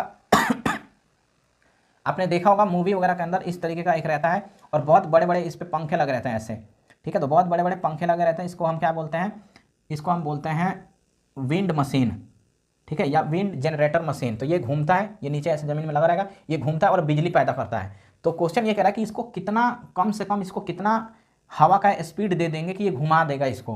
तो ये जो होता है ये 15 किलोमीटर पर आवर के हिसाब से, यानी 15 किलोमीटर प्रति घंटा अगर हम उसको एयर देते रहेंगे, यानी विंड की स्पीड कम से कम 15 किलोमीटर पर घंटा होगा तभी ये घूमेगा। अगर इससे कम हो गया तो नहीं घूम पाएगा, ठीक है। तो इस कम से कम हमें जो है मिनिमम यहाँ पूछा है ना, तो कम से कम स्पीड कितनी चाहिए, 15 किलोमीटर पर आवर किसी भी विंड मशीन को चलने के लिए, ताकि हम क्या कर सकें वहाँ से बिजली को पैदा कर सकें। तो इसका आंसर क्या हो जाएगा, 41 का सी। 42 है a split ring is used in, split ring किस में यूज़ किया जाता है, ये यूज़ किया जाता है डीसी मोटर में। गैल्वेनोमीटर एक मशीन है जो करंट को नापता है, माइक्रोस्कोप से हम छोटी छोटी चीज़ों को देखते हैं। तो हमारे पास मोटर है डीसी मोटर, इसके अंदर स्प्लिट रिंग यूज़ किया जाता है। तो 42 का आंसर क्या हो जाएगा, बी। क्वेश्चन नंबर है 43 metallic conduction is based on motion of which particle in metal. देखो कह रहा है कि किसी वायर के अंदर या किसी भी मेटल के अंदर करंट मूव करता है, तो क्यों करता है, क्योंकि इसके अंदर इलेक्ट्रॉन मूव करते हैं। तो जब भी इलेक्ट्रॉन मूव करेगा उसके ऑपोजिट डायरेक्शन में करंट मूव करता है, ठीक है। तो यहाँ पर लिखा है कि metallic conduction is based on motion of which particle in material. जैसे एक लोहा है, इस लोहे को, इस वाले हिस्से को हम गर्म करेंगे तो ये वाला हिस्सा अपने आप गर्म हो जाता है। क्यों, क्योंकि यहाँ का इलेक्ट्रॉन भाग के यहाँ चला जाता है, तो यहाँ गर्म ज़्यादा हो जाता है। तो ज़्यादा गर्म जहाँ पे हो जाएगा वहाँ से कम की तरफ चले जाते हैं, तो इधर के इलेक्ट्रॉन गर्म है, इधर चले जाएंगे तो इधर क्या हो जाएगा, गर्म हो जाएगा। इसीलिए इधर भी गर्म लगता है। तो इलेक्ट्रॉन के मूवमेंट को जैसे होता है ऐसा, ठीक है। तो क्वेश्चन नंबर 43 का आंसर क्या हो जाएगा, ए हो जाएगा, इलेक्ट्रॉन का मूवमेंट। देखो अगला क्वेश्चन है the upper part of a box type solar cooker has a glass cover, the reason for this is. देखो सोलर कुकर जब हम बनाते हैं तो उसके ऊपर एक गिलास लगा देते हैं। तो एक गिलास लगा देते हैं, इससे फायदा क्या होता है, इससे फायदा ये होता है कि सूरज की रोशनी आर पार करके आ तो जाती है, लेकिन जो हम इसके अंदर एनर्जी बना रहे हैं वो एनर्जी बाहर नहीं जा पाती है, ठीक है। तो जो भी एनर्जी हम इसको अंदर इकट्ठा करना चाहते हैं उसको इकट्ठा कर लेते हैं, तो आने देते हैं लेकिन जा नहीं पाता है। तो इसके अंदर घुस तो जाएगा, इसके अंदर सोलर एनर्जी घुस तो जाएगा, लेकिन इसके अंदर जो एनर्जी हम उसको बदलेंगे दूसरे फॉर्म में, इलेक्ट्रिकल वगैरह का फॉर्म में, तो वो इलेक्ट्रिकल एनर्जी यहाँ से निकलेगा नहीं, या यहाँ से सूरज की रोशनी बाहर नहीं जाएगा। इसलिए हम गिलास का क्या करते हैं, उसके ऊपर कवर लगा देते हैं। जैसे आपने देखा होगा कुकर के ऊपर हम क्या करते हैं, कुकर के ऊपर एक ढक्कन लगा देते हैं जिसमें एक सीटी रहता है। तो बहुत ज़्यादा प्रेशर इसमें बनता है, और जब ज़्यादा बन जाता है तो सीटी अपने आप जो है लगना स्टार्ट हो जाता है। तो अगर सीटी नहीं रहेगा और बिल्कुल बंद कर देंगे तो ये निकलेगा ही नहीं बाहर, ठीक है, तो ये इसी में कैद हो जाएगा। तो हम सूरज की किरणों को कैद करने के लिए और इसके अंदर जो एनर्जी है वो बाहर ना निकल जाए रेडिएशन के फॉर्म में, हम क्या करते हैं, गिलास को कवर कर देते हैं लाके। ठीक है, तो गिलास का कवर यूज करते हैं। तो यहाँ पर लिखा होगा reason to see whether the food kept inside the cooker is being cooked और नॉट। कह रहा है कि हम उसको ढकते इसलिए हैं ताकि हम देख सके ऊपर से कि खाना पका है कि नहीं पका है। ये नहीं है इसका आंसर। ठीक है, खाना पका है कि नहीं पका है उसको देखने के लिए नहीं यूज़ किया है। To prevent loss of heat due to radiation, radiation के फॉर्म में हीट एनर्जी बाहर ना चला जाए, इसके लिए हम लगाते हैं। तो इसका आंसर बी होगा। ठीक है, तो 44 का आंसर क्या हो जाएगा, बी। देखो 45 जो है कह रहा a resistor of power P1 voltage V1 is connected in series with another resistor of power P2 at voltage V2, the equivalent resistance will be। कह रहा है हमारे पास दो रेजिस्टेंस हैं। ठीक है, एक रेजिस्टेंस का पावर P1 है और वोल्टेज V1 है, और दूसरे जो हमारे पास रेजिस्टर है या रेजिस्टेंस है उसका पावर P2 है और वोल्टेज V2 है। कह रहा है इन दोनों को अगर सीरीज में जोड़ देंगे तो टोटल रेजिस्टेंस, इक्विवेलेंट का मतलब होता है टोटल रेजिस्टेंस क्या होगा। तो देखो पावर का एक फॉर्मूला होता है P = V² R, ये आपको पता होगा। तो यहाँ से R मैं निकाल सकता हूँ ना, पावर कितना दे रखा है पहले के निकालते हैं, हम पहले के लिए निकालेंगे तो पावर हो जाएगा हमारा P1। ठीक है, तो P1 यहाँ से मैं R1 मान लेता हूँ क्योंकि R2 भी निकालना पड़ेगा, इसके लिए मैं R2 निकालूंगा। तो मैं R1 ले लेता हूँ। R1 हमारा क्या आ जाएगा, R1 = V2 divided by P1 को मैं नीचे लेके आ जाऊँगा तो ये जाएगा P1, ये हो जाएगा इक्वेशन 1। ठीक है, ऐसे ही हम निकालेंगे P2, तो P2 कितना हमारे पास है, P2 है, और ये V2 मतलब ये V1² है यहाँ पर। ठीक है, ये V1 का स्क्वायर होता है ना। देखो पावर का फॉर्मूला था P = V² R, तो हमें V1 दे रखा है और P1 दे रखा है, तो इसलिए यहाँ पर जो है 1 लगाना पड़ गया, मतलब पड़ेगा क्योंकि वो दे रखा है यहाँ पर क्वेश्चन में। तो ये हो गया V1 डिवाइडेड बाई R1। तो इस R को मैं बाहर निकालूंगा क्योंकि मुझे रेजिस्टेंस चाहिए, तो हम इसको क्या कर देंगे, यहाँ पर 1 रख देंगे क्योंकि V1 का स्क्वायर डिवाइडेड बाई P1। और ऐसे ही P2 का निकालेंगे, तो P2 का निकालूंगा तो P2 हो गया, और इसमें क्या दिया है, वोल्टेज V2 का होल स्क्वायर, क्योंकि ये हमारा फॉर्मूला है ये वाला, इस फॉर्मूले पे मैं लेके जा रहा हूँ। ठीक है, अभी इस पे मत ध्यान दो, इस चीज़ पे ध्यान दो। तो इसका फॉर्मूला हमारा क्या मतलब फॉर्मूले पे इसको रख देंगे और नीचे क्या रख देंगे, R2। तो मैं R2 निकालने जा रहा हूँ, इसलिए मैंने यहाँ पर R2 रख दिया।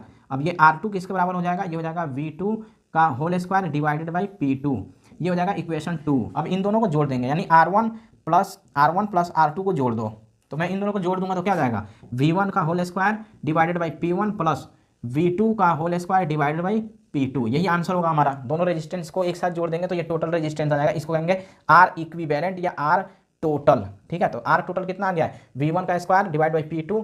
यहाँ पर देखते हैं कौन सा है, ये V1 का square divide by P1 plus V2 का स्क्वायर डिवाइड बाई P2, ये हमारा आंसर जो होगा ए होगा। देखो क्वेश्चन नंबर 45 का आंसर है ए। अगला क्वेश्चन है question number 46, the frequency of alternating current in house hold electric circuit is.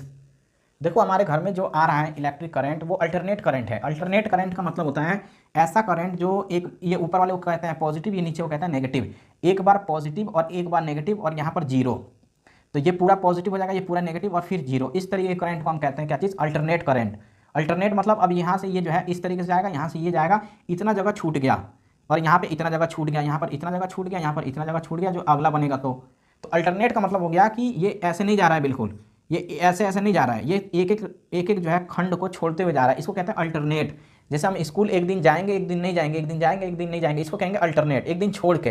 तो ये क्या कर रहा है, एक सेगमेंट को छोड़ के जा रहा है। देखो तो चाहे वो पॉजिटिव में हो चाहे नेगेटिव में हो, एक को छोड़ के जा रहा है। तो इस तरीके की चीज़ों को हम कहते हैं अल्टरनेट। तो ये कैसा करंट है, अल्टरनेट करंट है, क्योंकि एक बार पॉजिटिव में गया एक बार नेगेटिव में, तो पॉजिटिव वाला यहाँ पे छूट गया और फिर पॉजिटिव में जाएगा तो एक बार यहाँ नेगेटिव वाला छूट गया। तो पॉजिटिव नेगेटिव करता रहता है। कितना बार करता है, तो आंसर है 50 बार ऐसा।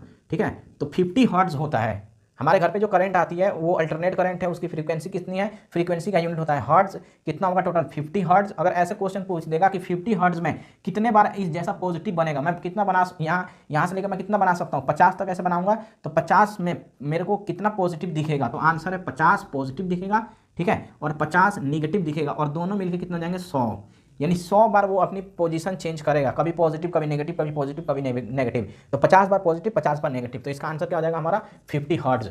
हमसे फ्रीक्वेंसी पूछा है, ठीक है, ये नहीं पूछा है कि कितना बार होगा। क्वेश्चन ऐसे भी पूछ देता है कि 50 हर्ट्ज में कितना बार नेगेटिव होगा, तो आंसर होगा 50 बार होगा। 50 हर्ट्ज में कितना पॉजिटिव होगा, तो आंसर होगा 50 बार होगा। ऐसे भी पूछ देता है कि 50 हर्ट्ज में टोटल कितना पॉजिटिव और नेगेटिव होगा, तो आंसर होगा 100।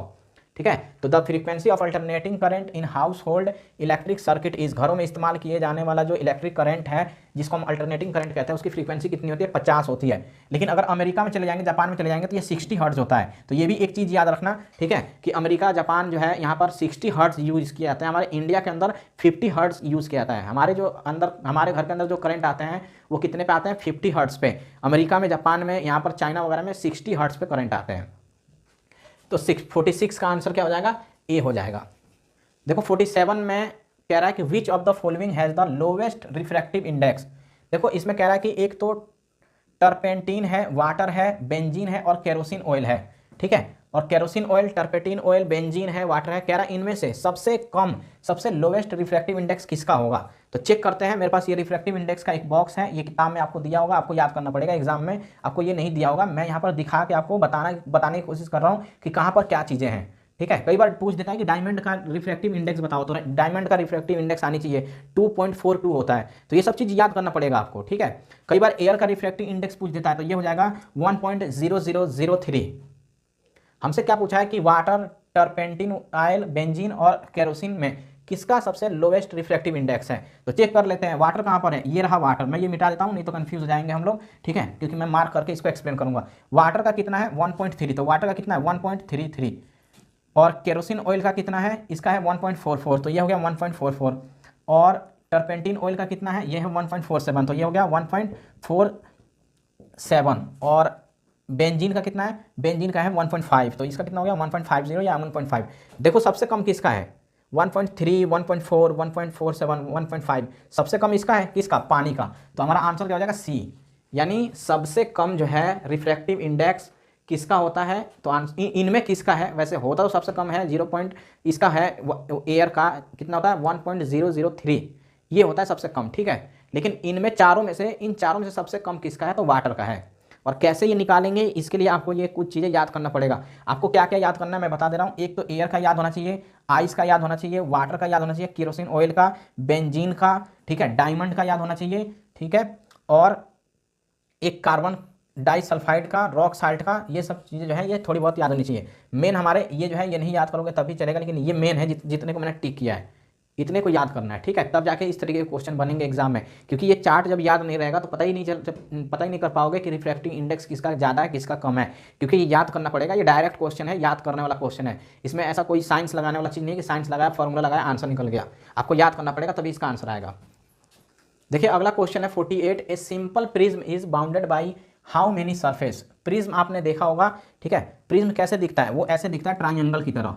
ऐसे प्रिज्म होता है ना, ट्राइंगल की तरह। इस पर एक लाइट जब पड़ता है तो प्रिज्म क्या करता है? 7 कलर में तोड़ देता है। आपने देखा होगा किताब के अंदर, इस तरीके की चीज़ को हम प्रिज्म कहते हैं। तो प्रिज्म में कितने साइड है? 1, 2, 3। ये 3 साइड ये हो गया। एक इसके एकदम पीछे, मतलब इसको अगर 3D में बनाऊंगा तो ऐसे दिखेगा, ये इस तरीके का दिखेगा ना। तो एक तो ये बिल्कुल सामने, और एक इधर भी तो होगा कहीं पीछे इसका, एक ये वाला। यानी टोटल कितने हो गए? टोटल 1, 2, 3, 4 और ये 5 हो गए। इसके अंदर कितने सरफेस होते हैं? तो ये पूछा है कि सिंपल प्रिज्म जो है वो कितने, उसके अंदर कितने सरफेस से बाउंडेड है, यानी घिरा हुआ है। तो आंसर होगा 5। नेक्स्ट क्वेश्चन है किडनी हेल्प्स इन। देखो किडनी किस में हेल्प करती है? रेस्पिरेशन में तो लंग्स हेल्प करता है, यानी सांस लेने में लंग्स, रिप्रोडक्शन में गोनेड्स, डाइजेशन में हमारा स्टमक और small intestine, large intestines, excretion में किडनी इस्तेमाल किया जाता है। यानी हमारे शरीर के अंदर से यूरिया को बाहर फेंकने के लिए किडनी होता है, ठीक है। तो किडनी एक्सक्रीशन करता है, ऑस्मो रेगुलेशन करता है, बॉडी फ्लूइड्स को मेंटेन करता है। इसके अलावा ब्लड को क्या करता है? प्यूरिफाई, ब्लड को मतलब साफ सुथरा करता है। ये काम किसका है? किडनी का। तो यहाँ पर एक्सक्रीशन लिखा है। एक्सक्रीशन में हम नाइट्रोजनस वेस्ट या नाइट्रोजनस वेस्ट प्रोडक्ट को बाहर निकालते हैं, इसको कहते हैं एक्सक्रीशन। तो एक्सक्रीशन कौन करेगा? किडनी। तो 49 का आंसर हो जाएगा सी। देखो अगला है 50 question. Photosynthesis takes place during. देखो जब भी सूरज की रोशनी निकलेगा तो फोटोसिंथेसिस होगी। सूरज के रोशनी के बिना फोटोसिंथेसिस नहीं हो सकता है। तो दिन में ही होगा ना, दिन में ही तो सूरज की रोशनी निकलता है कि रात में निकलता है। तो इसका आंसर हो जाएगा बी हमारा क्या है? इसका करेक्ट आंसर है कि photosynthesis takes place during day only. सिर्फ दिन में ही होगा, रात में फोटोसिंथेसिस नहीं होते हैं। अगला क्वेश्चन है synaptic knobs are found in. देखो साइनेप्टिक नॉब्स जो है वो न्यूरॉन में मिलते हैं। तो इसका आंसर डी होगा। अब आपने न्यूरॉन का स्ट्रक्चर देखा होगा, इस तरीके का होता है, ठीक है। इसमें एक जो है इस तरीके का डेंड्राइट्स होते हैं। मैं बहुत ज़्यादा डिटेल में नहीं जा रहा हूँ। यहाँ पे इस तरीके का क्या होता है? Myelin sheath. ये माइलिन शीथ है और ये है नर्व एंडिंग। इसको नर्व एंडिंग कहेंगे, ठीक है। तो इसको अगर जूम करके देखेंगे ना तो यहाँ पर एक और इस तरीके से आके लग जाएगा डेंड्राइट वगैरह। तो इस तरीके से एक और जो है मैं डेंड्राइट बना रहा हूँ, ठीक है। तो इस तरीके से क्या होगा, इस तरीके से फिर एक और बन जाएगा और फिर यहाँ पे इस तरीके से होगा। तो इन दोनों के बीच, ये जो है इन दोनों के बीच की जगह को हम क्या कहते हैं, साइनेप्स कहते हैं। इसको हम साइनेप्स कहते हैं, या इसी जगह को जब इस तरीके का नॉब्स दिखाई दे, ठीक है, तो इसको हम कहते हैं साइनेप्टिक नॉब्स। तो ये किस में दिखाई देगा, न्यूरल या नर्व सेल में। तो यहाँ पर ऐसे भी हो सकता है कि नर्व सेल लिखा हो, तो नर्व सेल या न्यूरॉन के अंदर ये दिखाई देता है, ठीक है। तो साइनेप्स या ये जो साइनेप्टिक नॉब्स है ये किसके अंदर दिखाई देता है, तो आंसर होगा न्यूरॉन सेल के अंदर या नर्व सेल के अंदर, ठीक है, इसी के अंदर दिखाई देता है। और बहुत सारे नर्व सेल मिलकर क्या बनाते हैं, दिमाग। तो 51 का आंसर क्या हो जाएगा, डी। 52 है, which of the following has the fastest heart beat. देखो ह्यूमन का हार्ट बीट कितना होता है, 72 टाइम्स पर मिनट, यानी 1 मिनट में 72 बार। ब्लू व्हेल का जो होता है ये 30 से 40 होता है पर मिनट, ठीक है। तो इसकी बीटिंग कितनी है, इसकी बीटिंग है पर मिनट, बीट पर मिनट, ये कितनी है, 30 से 40। एलिफेंट के अंदर 20 से वही 30 के आसपास होता है, ठीक है, बीट पर मिनट। रैट के अंदर होता है 450 से लेके 600 के आसपास बीट पर मिनट, यानी ये बीट करता रहता है। बीटिंग मतलब धड़कता है पर मिनट, यानी 1 मिनट में कितना बार धड़क जाएगा, 450 से 600 के आसपास। तो सबसे ज़्यादा किसमें है, रैट के अंदर है। तो इसका आंसर क्या हो जाएगा, सी। तो 52 का आंसर क्या हो जाएगा, सी। सबसे ज़्यादा इसी के अंदर हार्ट बीट होता है। हार्ट बीट मतलब दिल का धड़कना। दिल सबसे ज़्यादा तेज किसका धड़कता है, चूहे का। कभी पकड़ना चूहा और उसका दिल जो है धड़कते हुए सुनना, उसकी इतनी स्पीड दिखाई देगी, 1 मिनट में जो है वो 400 से 500 600 तक पहुँचा देता है अपनी हार्ट बीट को। 53 है question, which of the following is cellular fuel. Cellular fuel का मतलब हो गया ये सेल है, इसको काम करने के लिए जो चीज़ चाहिए ना उसको कहते हैं ग्लूकोज, ठीक है। तो ग्लूकोज चाहिए इसको काम करने के लिए, और ग्लूकोज का फॉर्मूला होता है C6H12 और O6। तो ये है ग्लूकोज। तो ग्लूकोज जो है हमारे क्या है, सेल का फ्यूल है। फ्यूल मतलब पेट्रोल। जैसे एक गाड़ी को चलने के लिए पेट्रोल चाहिए ना, ऐसे ही सेल को काम करने के लिए तेल चाहिए, और ये तेल कौन सा है, ग्लूकोज। वैसे तेल नहीं है, ये तेल की तरह काम करता है, ठीक है। तो इसके शब्दों पे मत जाना, इसको सेलुलर फ्यूल कहा जाता है, क्योंकि ये बिल्कुल बाइक या गाड़ी की तरह, जैसे गाड़ी में तेल नहीं डालेंगे चलेगा नहीं, ऐसे ही सेल के अंदर ग्लूकोज नहीं डालेंगे सेल काम करना बंद कर देगा। तो इसीलिए हम इसको सेलुलर फ्यूल कहते हैं, यानी सेल का ये क्या है, एक ईंधन है, एक क्या है, तेल है ये, ठीक है। तो 53 का आंसर होगा बी। 54 है, how many phosphates are there in ATP. देखो एटीपी का फुल फॉर्म होता है एडिनोसिन ट्राईफॉस्फेट। तो इसके अगर वर्ड इसका फुल फॉर्म याद होगा तो इसी में इसका जो है आंसर छुपा हुआ है। यहाँ पर लिखा है ट्राई मतलब होता है 3, और आगे लिखा है फॉस्फेट, ठीक है। तो कितने इसमें फॉस्फेट होते हैं, 3। तो इसका आंसर हो जाएगा सी। तो 54 का आंसर क्या हो जाएगा, C. How many phosphates are there in ATP. ATP में कितना फॉस्फेट होता है, आंसर होगा 3, इसीलिए मैं यहाँ पर लिख रहा हूँ एडिनोसिन ट्राईफॉस्फेट। ये फुल फॉर्म है इसका, तो ये भी याद कर लेना, कभी जो है एग्जाम में पूछ लिया था एटीपी का फुल फॉर्म बताओ। क्वेश्चन नंबर है 55, विच of the following is not a excretory organ of human. देखो इनमें से कौन सा एक्सक्रीटरी ऑर्गन नहीं है, किडनी तो है, एक्सक्रीटरी ऑर्गन किडनी तो है। देखो स्किन भी है, क्यों, क्योंकि स्किन से भी पसीने बाहर आते हैं, और उसके अंदर से भी हम क्या करते हैं, पसीने के अंदर से भी कुछ गंदगी जो है, हमारे शरीर के अंदर कुछ गंदगी होता है वो बाहर निकल जाता है पसीने के माध्यम से। इसीलिए जिन आदमियों को या जिस लोग को ज़्यादा पसीना आता है ना, जो मेहनत ज़्यादा करते हैं तो ज़्यादा पसीना आता है, इसका मतलब ये कि वो हमेशा हेल्दी रहेंगे। पसीना आना अच्छी चीज़ है, उससे हमारा शरीर साफ होता रहता है। लंग्स भी क्या करता है, एक्सक्रीशन में हेल्प करता है, ये कार्बन डाइऑक्साइड को निकाल कर बाहर फेंक देता है। कार्बन डाइऑक्साइड एक जहरीली गैस है, ठीक है। तो ये तीनों तो है, लेकिन पैनक्रियाज नहीं है। पैनक्रियाज इंसुलिन वगैरह हार्मोन सीक्रेट करता है, पैनक्रियाटिक अमाइलेज, जो डाइजेशन में हेल्प करेगा। तो ये एक्सक्रीटरी ऑर्गन नहीं है, ये डाइजेस्टिव सिस्टम में इस्तेमाल किया जाता है, ठीक है। तो इसका आंसर क्या हो जाएगा, इसका आंसर हो जाएगा हमारा सी 55 का पैनक्रियाज। पैनक्रियाज जो है ये एक्सक्रीटरी ऑर्गन नहीं है। वही पूछा था हमसे कि इनमें से कौन सा, नोट पे ज़्यादा ध्यान देना। बच्चे क्या करते हैं, नोट छोड़ के और पढ़ लेते हैं कि इनमें से एक्सक्रीटरी ऑर्गन कौन सा है, और मार देते हैं किडनी पे, ठीक है। तो नोट को देखना है यहाँ पर कि नोट पूछा है कि नहीं पूछा है। तो सबसे ज़्यादा जो है नेगेटिव और नोट चीज़ों पे ध्यान देना होता है कि नोट है कि नेगेटिव है। जैसे मैथ में अगर नेगेटिव पे ध्यान नहीं दोगे तो आंसर गलत हो जाएगा, क्योंकि नेगेटिव और नोट को देखना बहुत ज़्यादा जरूरी होता है। देखिए नेक्स्ट क्वेश्चन है हमारे पास, the smallest endocrine gland is. सबसे छोटा एंडोक्राइन ग्लैंड कौन सा है। एंडोक्राइन ग्लैंड उसको कहते हैं जो हार्मोन निकालता है। तो सबसे छोटा जो है हमारे पास वो पीनियल ग्लैंड है, ठीक है। और ऐसा कहा जाता है कि पीनियल ग्लैंड में हमारा आत्मा का निवास होता है, यानी सोल हमारा जो है, आत्मा जो है, इसका घर कहाँ पर है, पीनियल ग्लैंड में। तो ये क्या है सच्चाई, इसके पीछे साइंटिस्ट अभी लगे पड़े हैं। तो 56 का आंसर क्या हो जाएगा, सी, यानी एंडोक्राइन ग्लैंड सबसे छोटा कौन सा है, पीनियल है, पीनियल ग्लैंड। नेक्स्ट क्वेश्चन है all acid dissolve in water to give. देखो जितने भी एसिड जैसे HCl हाइड्रोक्लोरिक एसिड, जैसे ही पानी में डालेंगे ना इसको, तो पानी में डालते ही ये क्या हो जाता है, H पॉजिटिव में टूट जाता है और Cl नेगेटिव में। तो H पॉजिटिव देखते ही हमें पता चल जाना चाहिए कि एसिड है। तो यहाँ पर H पॉजिटिव आयंस जो है एसिड के अंदर होते हैं, ठीक है। तो पानी में डालते ही एसिड H पॉजिटिव आयन दे देता है, तो इसका आंसर हो जाएगा ए। नेक्स्ट क्वेश्चन है 58, विच of the following compounds is a weak acid. देखो हाइड्रोक्लोरिक एसिड बहुत खतरनाक है, H2SO4 को हम कहते हैं किंग ऑफ एसिड, ये भी बहुत खतरनाक है। किंग ऑफ एसिड कह रहे हैं तो ये एसिड का क्या है, राजा है, तो ये भी खतरनाक होगा। नाइट्रिक एसिड भी बहुत खतरनाक होता है, इसको कहते हैं HNO3 नाइट्रिक एसिड। ये जो है CH3COOH, इसको हम कहते हैं हम एसेटिक एसिड, और एसेटिक एसिड को हम विनेगर कहते हैं, ठीक है। तो विनेगर या सिरका में जो यूज होता है वो है CH3COOH, इसको कहते हैं एसेटिक एसिड, और इसको खाया जा सकता है। तो ये बहुत कमजोर या बहुत वीक एसिड है। देखिए नेक्स्ट क्वेश्चन है हमारे पास 59, what is the colour of silver iodide. देखो सिल्वर आयोडाइड जिसमें भी मिल जाता है ना वो येलो बना देता है, तो सिल्वर के साथ मिल जाएगा सिल्वर आयोडाइड बना देगा, तो ये येलो कलर को शो करता है, ये याद करना पड़ेगा। आयोडाइड जिसके साथ मिल जाता है वो येलो कलर शो करता है। 60 है question, the hardest natural substance is, वो है डायमंड। देखो डायमंड एक कार्बन है, ठीक है। तो कार्बन कितना मतलब सॉफ्ट होता है, आसानी से टूट जाता है, लेकिन कार्बन का ही एक रूप है डायमंड, और ये दुनिया का सबसे खतरनाक सबसे मजबूत चीज है, ठीक है। सबसे हार्ड है, हार्ड मतलब ये टूट ही नहीं सकता आसानी से। तो 60 का आंसर क्या हो जाएगा, सी। 61 है, how many crystalline allotropes of carbon are there.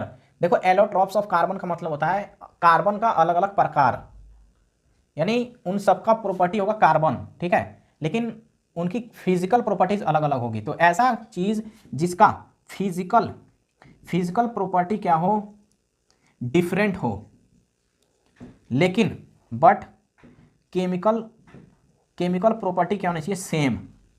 Chemical property अगर सेम है उसको कहते हैं एलोट्रॉप्स, ठीक है ना। और एलोट्रॉप्स हमारे पास 3 है, एक को कहते हैं C60, ठीक है, इसको हम कहते हैं मतलब बकमिस्टर फ्लोरेंस, तो ये है C60, इसको सिंपल हम C60 कहते हैं। एक है हमारे पास डायमंड, अभी मैंने बताया था पीछे कि ये सबसे हार्ड है कार्बन होते हुए भी, तो एक होता है डायमंड, और एक है ग्रेफाइट जो पेंसिल के अंदर देखने को मिलता है। तो ग्रेफाइट, C60 और डायमंड, ये 3 क्या है, एलोट्रॉप्स हैं कार्बन के। ये तीनों का अलग अलग क्या है, फिजिकल प्रॉपर्टीज। ये हार्ड है, ये करंट अपने अंदर से आने जाने देता है, ये नहीं आने जाने देता है, ये गोल फुटबॉल की तरह दिखता है। तो दिखने में ये तीनों अलग होंगे, लेकिन इन सबका केमिकल प्रॉपर्टीज एक जैसा होगा। इनके सबके अंदर बैलेंसी कितनी होगी, 4 होगी, ठीक है। ये सब कैसे होंगे, कार्बन से बने होंगे। तो ये इसका ये क्या हो गया, केमिकल प्रॉपर्टीज। तो केमिकल प्रॉपर्टीज जिसका सेम होता है और फिजिकल प्रॉपर्टीज जिसका अलग होता है उसी को कहता है एलोट्रॉप्स। तो एलोट्रॉप्स कितना होता है, तो कार्बन का एलोट्रॉप्स हमारे पास 3 है, कौन कौन से, C60, डायमंड और ग्रेफाइट। तो 61 का आंसर हो जाएगा C3, इसका होता है एलोट्रॉप्स। देखिए नेक्स्ट है 62, zinc blende is an ore of which metal.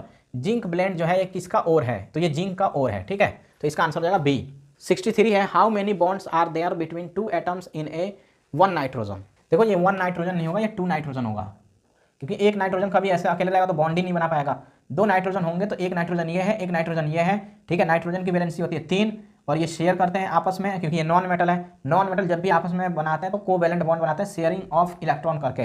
तो ये 3 इलेक्ट्रॉन इसको देता है क्योंकि इसको 3 की जरूरत थी, और 3 ये जो है इसको देता है। तो ये 3 यहाँ पर देख रहा हूँ कि मैं बॉन्ड बन रहा है 1 2 3, तो इसके अंदर बॉन्ड कितना बनेगा, 3। तो इसका आंसर होगा सी। 63 का आंसर हो जाएगा सी। 64 है कि the general formula of alkyne. Alkyne का जनरल फार्मूला क्या है, तो देखो एक होता है अल्केन, अल्केन का फार्मूला होता है CnH2n+2। एक होता है अल्कीन, इसमें से 2 घटा दो अल्कीन हो जाएगा CnH2n, 2 घटा दिया मैंने, यहाँ 2 जुड़ा हुआ था ना, 2 घटा दिया। एक होता है अल्काइन, इसका फार्मूला होता है CnH2n-2, 2 और इसमें से घटा दो, ये बन जाएगा अल्काइन। तो अल्काइन में क्या होता है CnH2n-2, ये है CnH2n-2, ये है क्या चीज़ है हमारा ऑप्शन सी जो है, ये अल्काइन का क्या है जनरल फार्मूला है। तो 64 का आंसर क्या हो जाएगा सी।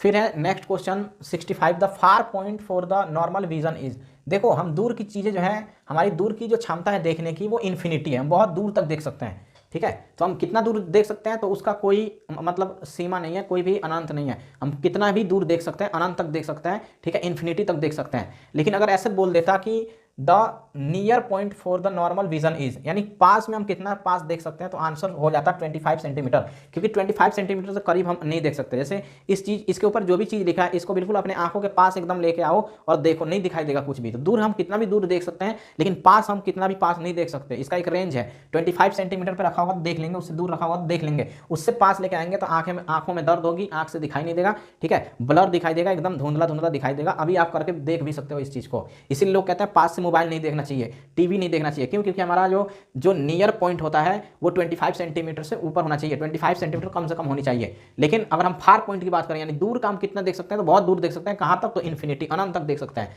तो इसका आंसर क्या हो जाएगा? 65 का डी। देखो नेक्स्ट क्वेश्चन है 66, what will be the nature of image of an object if magnification of the image is negative. मैंने शुरू में ही एक क्वेश्चन आया था कि मैग्निफिकेशन अगर किसी चीज का नेगेटिव आ गया, इसका मतलब क्या है? इसका मतलब यह है कि रियल इमेज बनेगा और इन्वर्टेड बनेगा, उल्टा। तो real and inverted, D answer इसका सही होगा, ठीक है। तो रियल होगा और कैसा होगा? इन्वर्टेड होगा। नेक्स्ट क्वेश्चन है 67, how many laws are there for reflection of light. देखो रिफ्लेक्शन ऑफ लाइट के लिए कितने लॉज दिए गए थे? दो। एक है फर्स्ट लॉ जिसमें इंसिडेंट रे, रिफ्लेक्टेड रे और नॉर्मल तीनों क्या होने चाहिए? सेम प्लेन में होना चाहिए, ठीक है। और दूसरा लॉ क्या था कि जितना एंगल ऑफ आई होगा, एंगल ऑफ आई ये बराबर होता है एंगल ऑफ आर के, यानी angle of incidence is equal to angle of reflected ray. और दूसरा क्या था कि नॉर्मल, ठीक है, नॉर्मल, इंसिडेंट रे और रिफ्लेक्टेड रे ये सब के सब सेम प्लेन में होना चाहिए। तो दो लॉ दिया गया है, ठीक है। ज़्यादा इसके डिटेल में पढ़ेंगे बाद में, अभी क्वेश्चन सॉल्व करें तो बस यहाँ ध्यान में दो। तो इसके कितने लॉज हैं? लॉज ऑफ रिफ्लेक्शन के दो लॉज हैं। इसका आंसर क्या हो जाएगा? बी। 68 है हमारे पास, a ray of light is incident perpendicular to a plane mirror, the angle of reflection will be. Angle of reflection कह रहा है कि अगर कोई एक, मान लो कि एक, ये मेरे पास एक शीशा है, ठीक है, और जब शीशा है तो इस पर अगर कोई रे ऐसे गिर रही है, ठीक है, और कितने एंगल पे गिर रही है? तो ये शीशा के मतलब रेस्पेक्ट में 90 डिग्री पे गिर रही है, यानी बिल्कुल सीधा। तिरछा एक आता है ना ऐसे, तो तिरछा की बात नहीं कर रहा हूँ, बिल्कुल सीधा रेज अगर किसी भी मिरर के ऊपर या किसी भी सरफेस पे जब गिरेगा तो कह रहा है कि परपेंडिकुलर का मतलब हो गया एकदम सीधा। कोई भी इंसिडेंट रे अगर परपेंडिकुलर टू प्लेन मिरर होगा तो एंगल ऑफ रिफ्लेक्शन क्या होगा? एंगल ऑफ रिफ्लेक्शन का मतलब हो गया ये आया है इंसिडेंस रे, ये टकरा के इसी से वापस चला जाएगा, यानी एक ही लाइन के ऊपर एक और लाइन है समझो, ठीक है, एक लाइन के ऊपर एक और लाइन खींच दूंगा तो पता ही नहीं चलेगा इसके बीच में एंगल क्या है, जीरो एंगल है। जैसे मान लो कि ये एक लाइन है और मैं ये कह दूं कि ये दूसरा लाइन है, तो इसके बीच में ये एंगल दिख रहा है ना थोड़ा बहुत। अगर कह दूं ये एक लाइन है और ये दूसरा लाइन है तो यहाँ पर एंगल दिख रहा है। लेकिन अगर एक लाइन है और उसी के ऊपर एक और लाइन ऐसे खींच दूं तो इसके अंदर तो जीरो है, इसके अंदर तो कोई एंगल बना ही नहीं। तो अगर परपेंडिकुलर लाइट ऐसे आ रहा है तो रिफ्लेक्शन होने के बाद उसी रास्ते से चला जाएगा बिल्कुल, ठीक है। तो उन दोनों के बीच में कितना एंगल होगा? जीरो, कोई एंगल ही नहीं होगा, जीरो एंगल बनेगा। तो इसका आंसर क्या हो जाएगा? डी। तो 68 का आंसर हो जाएगा डी। 69 है हमारे पास, which colour of light scatter more in atmosphere. देखो सबसे ज़्यादा जो है कौन सा लाइट स्कैटर हो जाएगा, फैल जाएगा टकराने के बाद एटमोस्फियर में। एटमोस्फियर का मतलब हो गया अर्थ है, अर्थ के चारों तरफ हवा है, इस हवा को कहते हैं एटमोस्फियर। तो कोई लाइट है जब ये एटमोस्फियर में आएगी तो बहुत सारे धूल मिट्टी के कण होते हैं, कुछ गैस होता है नाइट्रोजन ऑक्सीजन, इसमें आते ही कौन सा कलर फैल जाएगा? तो देखो इसको कैसे हम समझेंगे, इसको ऐसे समझेंगे VIBGYOR, ये याद होना चाहिए आपको। सबसे कम फैलता है रेड, ठीक है। तो इधर से आएंगे तो वो रेड सबसे कम मतलब कम फैलता है, उससे थोड़ा कम मतलब उससे थोड़ा ज़्यादा कौन फैल जाता है? ऑरेंज, और उससे ज़्यादा ये, और उससे ज़्यादा ये, उससे ज़्यादा ये, उससे ज़्यादा ये, उससे ज़्यादा ये। तो सबसे ज़्यादा वायलेट, फिर इंडिगो। तो इस तरीके से इधर जाएंगे तो सबसे ज़्यादा हो जाएगा, यानी सबसे कम फैलता है रेड और सबसे ज़्यादा फैलता है वायलेट। और इधर से जाऊंगा मैं तो सबसे कम ये, और फिर धीरे धीरे बढ़ेंगे तो सबसे ज़्यादा फैलता है ये, फिर ये मतलब उससे थोड़ा कम, फिर उससे थोड़ा कम, फिर उससे थोड़ा कम, उससे और सबसे कम रेड। तो देखो यहाँ पर क्या क्या दिया है, एक तो येलो दिया है, ये रहा येलो, फिर क्या दिया है? रेड दिया है, ये रहा रेड, और फिर क्या दिया है? ब्लू, और एक दिया है ऑरेंज, तो ये रहा ऑरेंज। तो देखो ये तीनों बिल्कुल एक आसपास हैं, तो सबसे कम कौन फैलेगा? सबसे कम फैलेगा रेड, फिर कौन फैलेगा? ऑरेंज, और फिर कौन फैलेगा? ये येलो। सबसे ज़्यादा कौन फैलेगा? ब्लू। तो ब्लू सबसे ज़्यादा फैल जाएगा क्योंकि इसकी वेव लेंथ कम हो जाती है और फ्रीक्वेंसी ज़्यादा, जिसका वेव लेंथ कम फ्रीक्वेंसी ज़्यादा वो ज़्यादा फैल जाता है, ठीक है। वो स्कैटर हो जाएगा, एटमॉस्फेयर में घुसते ही वो टकराएगा पार्टिकल से और ऐसे फैल जाएगा, दूसरी जगह चला जाएगा। आंखों के अंदर जो लाइट आएगी वो रेड आएगी, या दूसरी कलर आ सकती है, ग्रीन आ सकती है, ऑरेंज आ सकता है, येलो आ सकता है, ब्लू जो है फैल जाएगा, इसलिए आसमान नीला दिखाई देता है। देखो अगला क्वेश्चन है question number 70, converging lens in air is. देखो कन्वर्जिंग लेंस उस लेंस को कहता है जो सभी रेज को एक जगह इकट्ठा कर दे, कन्वर्ज कर दे, उसको कन्वर्जिंग कहते हैं। तो कन्वर्जिंग लेंस कहते हैं कॉन्वेक्स लेंस को, क्योंकि इसके ऊपर जितनी भी रेज ऐसे आएगी उन सबको इकट्ठा कर देगा एक पॉइंट पे, जिसको फोकस कहते हैं। तो यह कॉन्वेक्स लेंस को हम कन्वर्जिंग कन्वर्जिंग लेंस भी कहते हैं। एक दूसरा लेंस होता है, इसको कहते हैं कॉनकेव। इसके ऊपर लाइट डालूंगा ना, ये ऐसे फैला देगा, इसके ऊपर लाइट डालूंगा, ये ऐसे फैला देगा। फैलाने वाले को कहते हैं डाइवर्जेंट या डाइवर्जिंग। तो डाइवर्जिंग लेंस किसको कहते हैं? इसको। इसका नाम क्या है? कॉनकेव। हमसे पूछा गया है क्या चीज़ कि कन्वर्जिंग लेंस कौन सा है, तो आंसर होगा कॉन्वेक्स। कॉन्वेक्स लेंस कहाँ गया? Concave, plano concave, convex lens of glass, ये होगा आंसर सी। ठीक है, तो कॉन्वेक्स लेंस होगा, ग्लास का बनता ही है, तो ग्लास का वहाँ पे लिख दिया है कि कॉन्वेक्स लेंस ऑफ ग्लास। तो 70 का आंसर क्या हो जाएगा? सी। 71 है, if the lower half of a concave mirror gets broken then the image. देखो कह रहा है कि कौन सा मिरर है? Concave mirror. कह रहा है कॉनकेव मिरर को, कॉनकेव मिरर में बाहर से हम पेंट करते हैं, ठीक है, तो बाहर से पेंट कर दिया। कह रहा है कि आधा टूट गया। कभी कभी क्वेश्चन ये पूछ देता है कि आधे को मैंने काले कपड़े से, मतलब इसको क्या कर दिया? कवर कर दिया है। लेकिन इस क्वेश्चन में हमसे क्या पूछा है कि आधा तोप दिया है। तो जब आधा तोप दिया है तो इमेज हमारा बनेगा कि नहीं बनेगा? इमेज देखो बनता है, उसकी इंटेंसिटी जो है ना, क्योंकि अब सब रिफ्लेक्शन इसके ऊपर होना है, तो कोई भी अब ऑब्जेक्ट रख दो, सभी रिफ्लेक्शन इधर होगा और इमेज बनेगा, लेकिन उतना क्लियर नहीं बनेगा जितना क्लियर पूरे में बन रहा था। तो इसकी इंटेंसिटी कम हो जाएगी। इंटेंसिटी मतलब इसका जो इसका पूरा बनता है ना, एक ये इसमें बनेगा तो थोड़ा धुंधला दिखाई देगा, और इधर से भी कुछ रेज आ रहे होते हैं तब वो पूरा बनता है, तो अच्छे से पूरा बनेगा। तो बनेगा इमेज, ऐसा नहीं कि इमेज नहीं बनेगा, इमेज बनेगा, लेकिन कैसा होगा? उसकी इंटेंसिटी कम हो जाएगी। तो चाहे यहाँ से तुम तोड़ दो, क्वेश्चन में ये बोल दिया कि ये टूट गया है यहाँ से, और नहीं तो क्वेश्चन में कई बार ऐसे बोलता है कि आधे को मैंने क्या कर दिया है? किसी कपड़े से ढक दिया है। तो कपड़े से ढक दिया है तो वैसे भी वो समझो टूटा ही सामान का है, बिल्कुल उसके ऊपर कोई भी रेज जा ही नहीं रहा है, वो काम में ही नहीं आ रहा है। तो टूटा हुआ हो चाहे कपड़े से ढका हुआ हो, क्या हो जाएगा? उसका इंटेंसिटी कम हो जाएगा। तो कह रहा है विल फॉर्म इरेक्ट, इमेज क्या बनाएगा? इरेक्ट। उल्टा विल बी हाफ, कह रहा है हाफ इमेज बनाएगा, यानी ये जो चीज़ है इसका आधा ही बनाएगा। तो आधा कभी भी नहीं बनाएगा, ये फूल बनाएगा, ऐसे फूल बनाएगा, लेकिन ये धुंधला दिखाई देगा, यानी उतना सही नहीं दिखाई देगा, साफ सुथरा नहीं दिखाई देगा। ठीक है, ये ऑप्शन सी जो है कह रहा है विल बी लेस इंटेंस, यानी दिखाई तो देगा लेकिन कैसा होगा? Less intense. इंटेंसिटी उसकी कम हो जाएगी, जो उसकी जो दिखने की जो क्षमता है, बहुत अच्छे से जो इमेज बनता है, उसका इंटेंसिटी कम हो जाएगा। ठीक है, तो 71 का आंसर हो जाएगा सी। 72 है, when a ray of light travel from air, air को हम कहते हैं रेयरर मीडियम। रेयर मतलब जहाँ पे भीड़ भाड़ नहीं होती है, उसको रेयरर मीडियम कहते हैं। टू ग्लास, ग्लास को हम कहते हैं डेंसर मीडियम, क्योंकि ग्लास भीड़ भाड़ होता है ज़्यादा, ग्लास के पार्टिकल ज़्यादा पास में रहते हैं। तो कह रहा है इट बेंड्स, कह रहा है एक रे ऑफ लाइट है, तो ये ग्लास है, ठीक है, ये एक ग्लास है, ये क्या चीज़ है? ये है ग्लास। तो कह रहा है ये ग्लास है और इधर एयर है, इधर भी क्या है? एयर। तो ये एयर है। कह रहा है एक लाइट एयर में से आ रहा है, ठीक है, और ये ग्लास पे पड़ता है। तो ग्लास अगर नहीं होता, तो देखो ग्लास अगर नहीं होता तो ये ऐसे चला जाता सीधे, लेकिन क्योंकि ग्लास है तो ये क्या करेगा? यहाँ हम नॉर्मल बनाएंगे तो ये क्या करता है? यहाँ से थोड़ा सा मोड़ देगा इसको, ठीक है। तो ग्लास के अंदर लाइट जाते ही, यानी ये एयर है तो ये रेयरर मीडियम है, रेयरर मीडियम से जैसे ही डेंसर, ये डेंसर मीडियम है, इसको हम डेंसर मीडियम कहते हैं ग्लास में। रेयरर से डेंसर मीडियम में जाता है ना लाइट, तो लाइट जाते ही डेंसर मीडियम में क्या हो जाएगा? नॉर्मल की तरफ मुड़ जाएगा। तो ये किधर का साइड मुड़ गया है? नहीं होता तो ये यहाँ था, लेकिन ये किधर मुड़ गया है? देखो इतना मुड़ गया है, ये किधर मुड़ गया? नॉर्मल की तरफ। तो नॉर्मल की तरफ मुड़ जाएगा, और जब यहाँ से निकलेगा तो ये नॉर्मल से दूर चला जाएगा। तो देखो ये निकला तो निकलता तो ऐसे जाता, लेकिन ये इतना मुड़ गया है, तो ये नॉर्मल से बहुत दूर चला गया। तो जब इंटर करता है, अंदर जब आता है ग्लास के, वही हमसे पूछा है, वो निकलते हुए नहीं पूछा है, हमसे ये पूछा है कि बस एक इंसिडेंट रे है जो कि एयर से आया है, यानी रेयर मीडियम से आया है, ग्लास पे पड़ा है, तो नॉर्मल से दूर जाएगा कि नॉर्मल से पास जाएगा, कि क्या होगा क्या नहीं होगा, यही सब पूछा है। तो कह रहा है when a ray of light travels from air rare medium to glass a denser medium it bends, किधर के साइड बेंड होगा? Away from the normal, away का मतलब होता है दूर, नॉर्मल से दूर, या टुवार्ड्स द नॉर्मल, टुवार्ड मतलब होता है पास, नॉर्मल के पास जाएगा, या उसके नॉर्मल के तरफ जाएगा, या नॉर्मल से दूर जाएगा। तो अभी मैंने बताया था, देखो ये नॉर्मल से ये दूर था ना, तो ये पास आ गया मुड़ गया, तो इतना मुड़ गया है, ये नॉर्मल के तरफ मुड़ गया है। तो इसका आंसर क्या हो जाएगा? बी। 72 का आंसर हो जाएगा बी, टुवार्ड्स द नॉर्मल।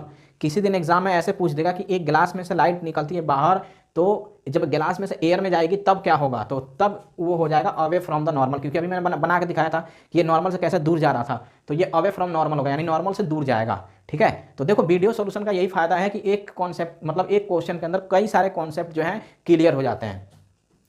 इसीलिए आप लोगों को कहा जा रहा है कि आप लोग वीडियो सॉल्यूशन जो है वो ले लीजिए, आपको बुक जो है मिल जाएगी, उसमें सभी जो है क्वेश्चन के वीडियो सॉल्यूशन आपको मिलेगा। ठीक है ना, तो क्वेश्चन 73 देखते हैं। देखो 73 क्वेश्चन कह रहा है which one of the following is the natural source of oxalic acid. Oxalic acid जो है ये किस में मिलता है? टमाटर के अंदर। ठीक है, विनेगर जो होता है इसको हम कहते हैं एसेटिक एसिड, अभी मैंने लिखवाया था इसका फॉर्मूला CH3COOH, इसको विनेगर भी कहते हैं और एसेटिक एसिड भी कहते हैं। ठीक है। टर्मरिंड में होता है क्या चीज़, इस टर्मेरिक एसिड होता है, यानी इमली में जो है टर्मेरिक एसिड होता है, इसलिए वो खट्टा होता है इतना ज़्यादा।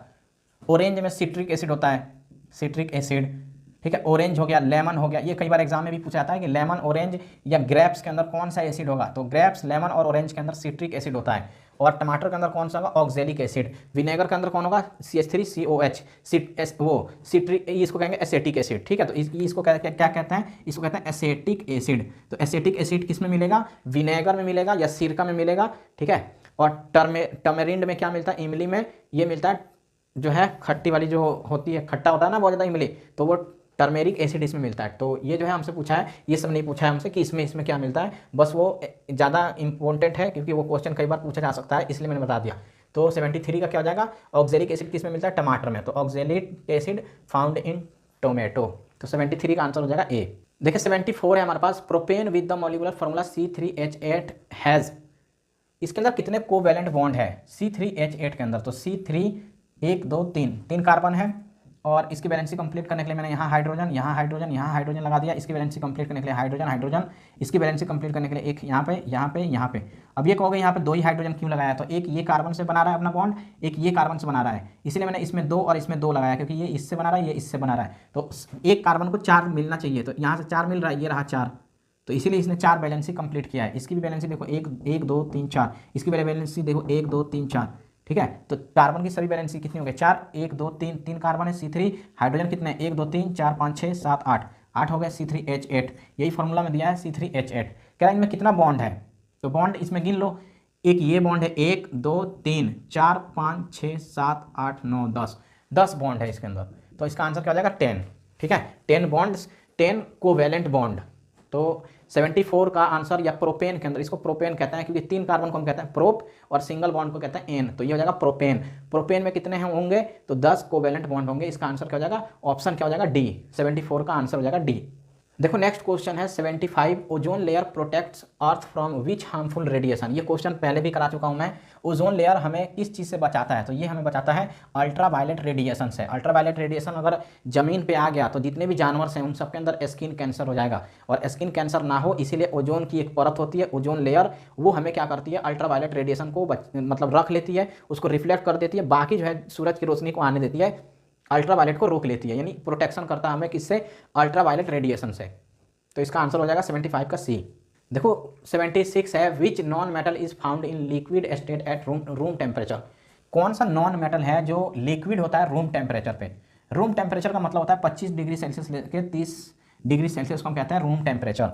तो ब्रोमीन जो है ये रूम टेम्परेचर पे कैसा होता है, लिक्विड, ठीक है। अगर ऐसे पूछा होता which metal is found in liquid state at room temperature, तो आंसर मरकरी हो जाता, लेकिन हमसे नॉन मेटल पूछा है तो आंसर क्या हो जाएगा, ब्रोमीन। नेक्स्ट क्वेश्चन है 77, which one of the following is a metalloid. इनमें से कौन सा मेटलॉइड है, तो देखो आयरन नहीं हो सकता, Fe को आयरन कहते हैं, Ni को निकल कहते हैं, CO कॉपर कहते हैं, ये As है आर्सेनिक कहते हैं इसको। आर्सेनिक जो है जर्मेनियम, आर्सेनिक और सिलिकॉन, ये क्या होता है, मेटलॉइड होते हैं। तो इसका आंसर क्या हो जाएगा डी। तो मेटलॉइड हमारे पास कितने सारे हैं, बहुत सारे हैं, लेकिन जो फेमस जो है सबसे ज़्यादा वो है एक सिलिकॉन या सिलिकॉन, दूसरा है जर्मेनियम, ठीक है, जर्मेनियम, और तीसरा है आर्सेनिक। तो ये आर्सेनिक, जर्मेनियम और सिलिकॉन, ये 2 बहुत फेमस हैं, तो ये मेटलॉइड्स हैं। तो यहाँ पर आर्सेनिक हमारा क्या हो जाएगा, मेटलॉइड्स। तो 77 का आंसर हो जाएगा डी। देखो नेक्स्ट क्वेश्चन है CaCO3 जो है ये टूटा, और CaO यानी कैल्शियम ऑक्साइड, और कैल्शियम ऑक्साइड को हम क्या कहते हैं, इसको हम कहते हैं क्विक लाइम। तो क्विक लाइम में टूट गया और ये कार्बन डाइऑक्साइड में टूट गया। कह रहा है is what type of reaction, ये कौन सा रिएक्शन है। तो देखो एक कोई भी कंपाउंड अगर टूटता है तो 2 या 2 से ज़्यादा प्रोडक्ट बनाता है, तो उसको हम डिकम्पोजिशन रिएक्शन कहते हैं। तो ये किस चीज़ का एग्जांपल है, ये डिकम्पोजिशन का एग्जांपल है, या डिकम्पोजिशन रिएक्शन है, ठीक है। तो 78 का आंसर हो जाएगा ए। देखो 79 है, which of the following equation is balanced. कह रहा है ये जो 4 दिया गया है इनमें से कौन सा बैलेंस है कौन सा नहीं है। यहाँ पर देखो मैग्नीशियम 1 है, यहाँ पर मैग्नीशियम 1 है, सॉरी इसमें क्वेश्चन कह रहा है which of the following equation is balanced, इनमें से कौन सा बैलेंस है, ठीक है, इनमें से कौन सा बैलेंस है। तो मैग्नीशियम यहाँ पर 1 है, यहाँ पर 1 है, यहाँ पर 2 है, यहाँ पर 1 है, ये बैलेंस नहीं है। यहाँ पर जिंक है 1, इधर जिंक कितना 1, यहाँ पर हाइड्रोजन 2, यहाँ पर हाइड्रोजन 2, यहाँ पर क्या है हमारा सल्फेट 1, भला सल्फर 1, और यहाँ पर क्या है सल्फर 1, और ऑक्सीजन 4, ऑक्सीजन 4। फिर से गिनो, जिंक एक, हाइड्रोजन दो, सल्फर एक, ऑक्सीजन 4, ऑक्सीजन 4, ये बैलेंस है। इसको देखते हैं, आयरन यहाँ पर एक है, आयरन यहाँ पर एक है, क्लोरीन यहाँ 2 है, यहाँ 3 है, ये बैलेंस नहीं है। यहाँ पर हाइड्रोजन 2 है, यहाँ पर हाइड्रोजन 1 है, ये भी बैलेंस नहीं है। हमारा आंसर हो जाएगा बी। ठीक है, तो 79 का क्या हो जाएगा, बी, ये बैलेंस है। तो मुझे लगा यहाँ पर नॉट बैलेंस लिखा है, लेकिन ये क्या है, ये क्वेश्चन इसलिए कह रहा हूँ कि कई बार देखो मेरे से भी गलती हो गया, आप लोगों से भी गलती हो सकता है, क्वेश्चन ध्यान से पढ़ना होता है। मैंने ये सोचा था कि इसको नॉट बैलेंस लिखा है, तो इसमें लिखा है which of the following equation is balanced. ठीक है, इसमें बैलेंस खोजना था, मैं खोजता था जो बैलेंस नहीं हो। देखिए नेक्स्ट क्वेश्चन है 80, विच of the following causes acid rain in industrial areas. Industrial areas का मतलब हो गया जैसे चिमनी वगैरह से धुआं निकलता है, ठीक है, फैक्ट्री में से धुआं निकलता है, तो उनके अंदर जो है वो एसिड रेन बना देता है। एसिड रेन का मतलब होता है जब बारिश होती है ना, पहली बारिश, तो वो एसिड बारिश होता है, मतलब तेजाब वाली बारिश होती है, एसिड रेन कहते हैं उसको। बारिश के बूंदों में क्या होगा, एसिड यानी तेजाब, उसको एसिड रेन कहते हैं। कौन करता है इसको, क्लोरोफ्लोरोकार्बन करता है, ओजोन करता है, कार्बन डाइऑक्साइड करता है, कि सल्फर डाइऑक्साइड करता है। तो देखो एस सल्फर डाइऑक्साइड करता है। एस सल्फर डाइऑक्साइड का केमिकल फॉर्मूला है SO2।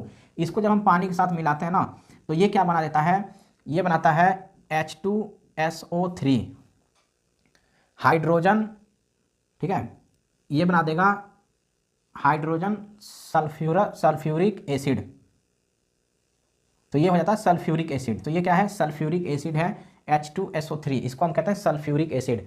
और सल्फ्यूरिक एसिड की वजह से ही क्या होता है, एसिड रेन होता है। तो बहुत ज़्यादा अगर यहाँ पर इंडस्ट्री होता है, वहाँ पर धुआं वगैरह, यहाँ पे जो है बहुत सारी चीज़ें जलाई जाती हैं उसके अंदर, तो उसमें से क्या निकलता है, सल्फर डाइऑक्साइड। और पानी की बादल में पानी होता है, तो वहाँ पर ये सल्फर डाइऑक्साइड उड़ के चला जाता है, पानी के साथ रिएक्शन करके H2SO3 यानी सल्फ्यूरस एसिड बनाता है। ये इसको कहता है सल्फ्यूरस एसिड। ठीक है, तो सल्फ्यूरस एसिड बना देगा, और जब सल्फ्यूरस एसिड बन जाएगा तो वो एसिड है, जब बारिश के साथ मिल चुका है तो वो नीचे जब गिरेगा तो वो पूरा जो है खराब कर देगा। जैसे कि ताजमहल का जो मतलब संगमरमर का जो पत्थर है उसको पीला कर दिया है एसिड रेन ने ही। ठीक है, तो एसिड रेन कौन करता है, सल्फर डाइऑक्साइड।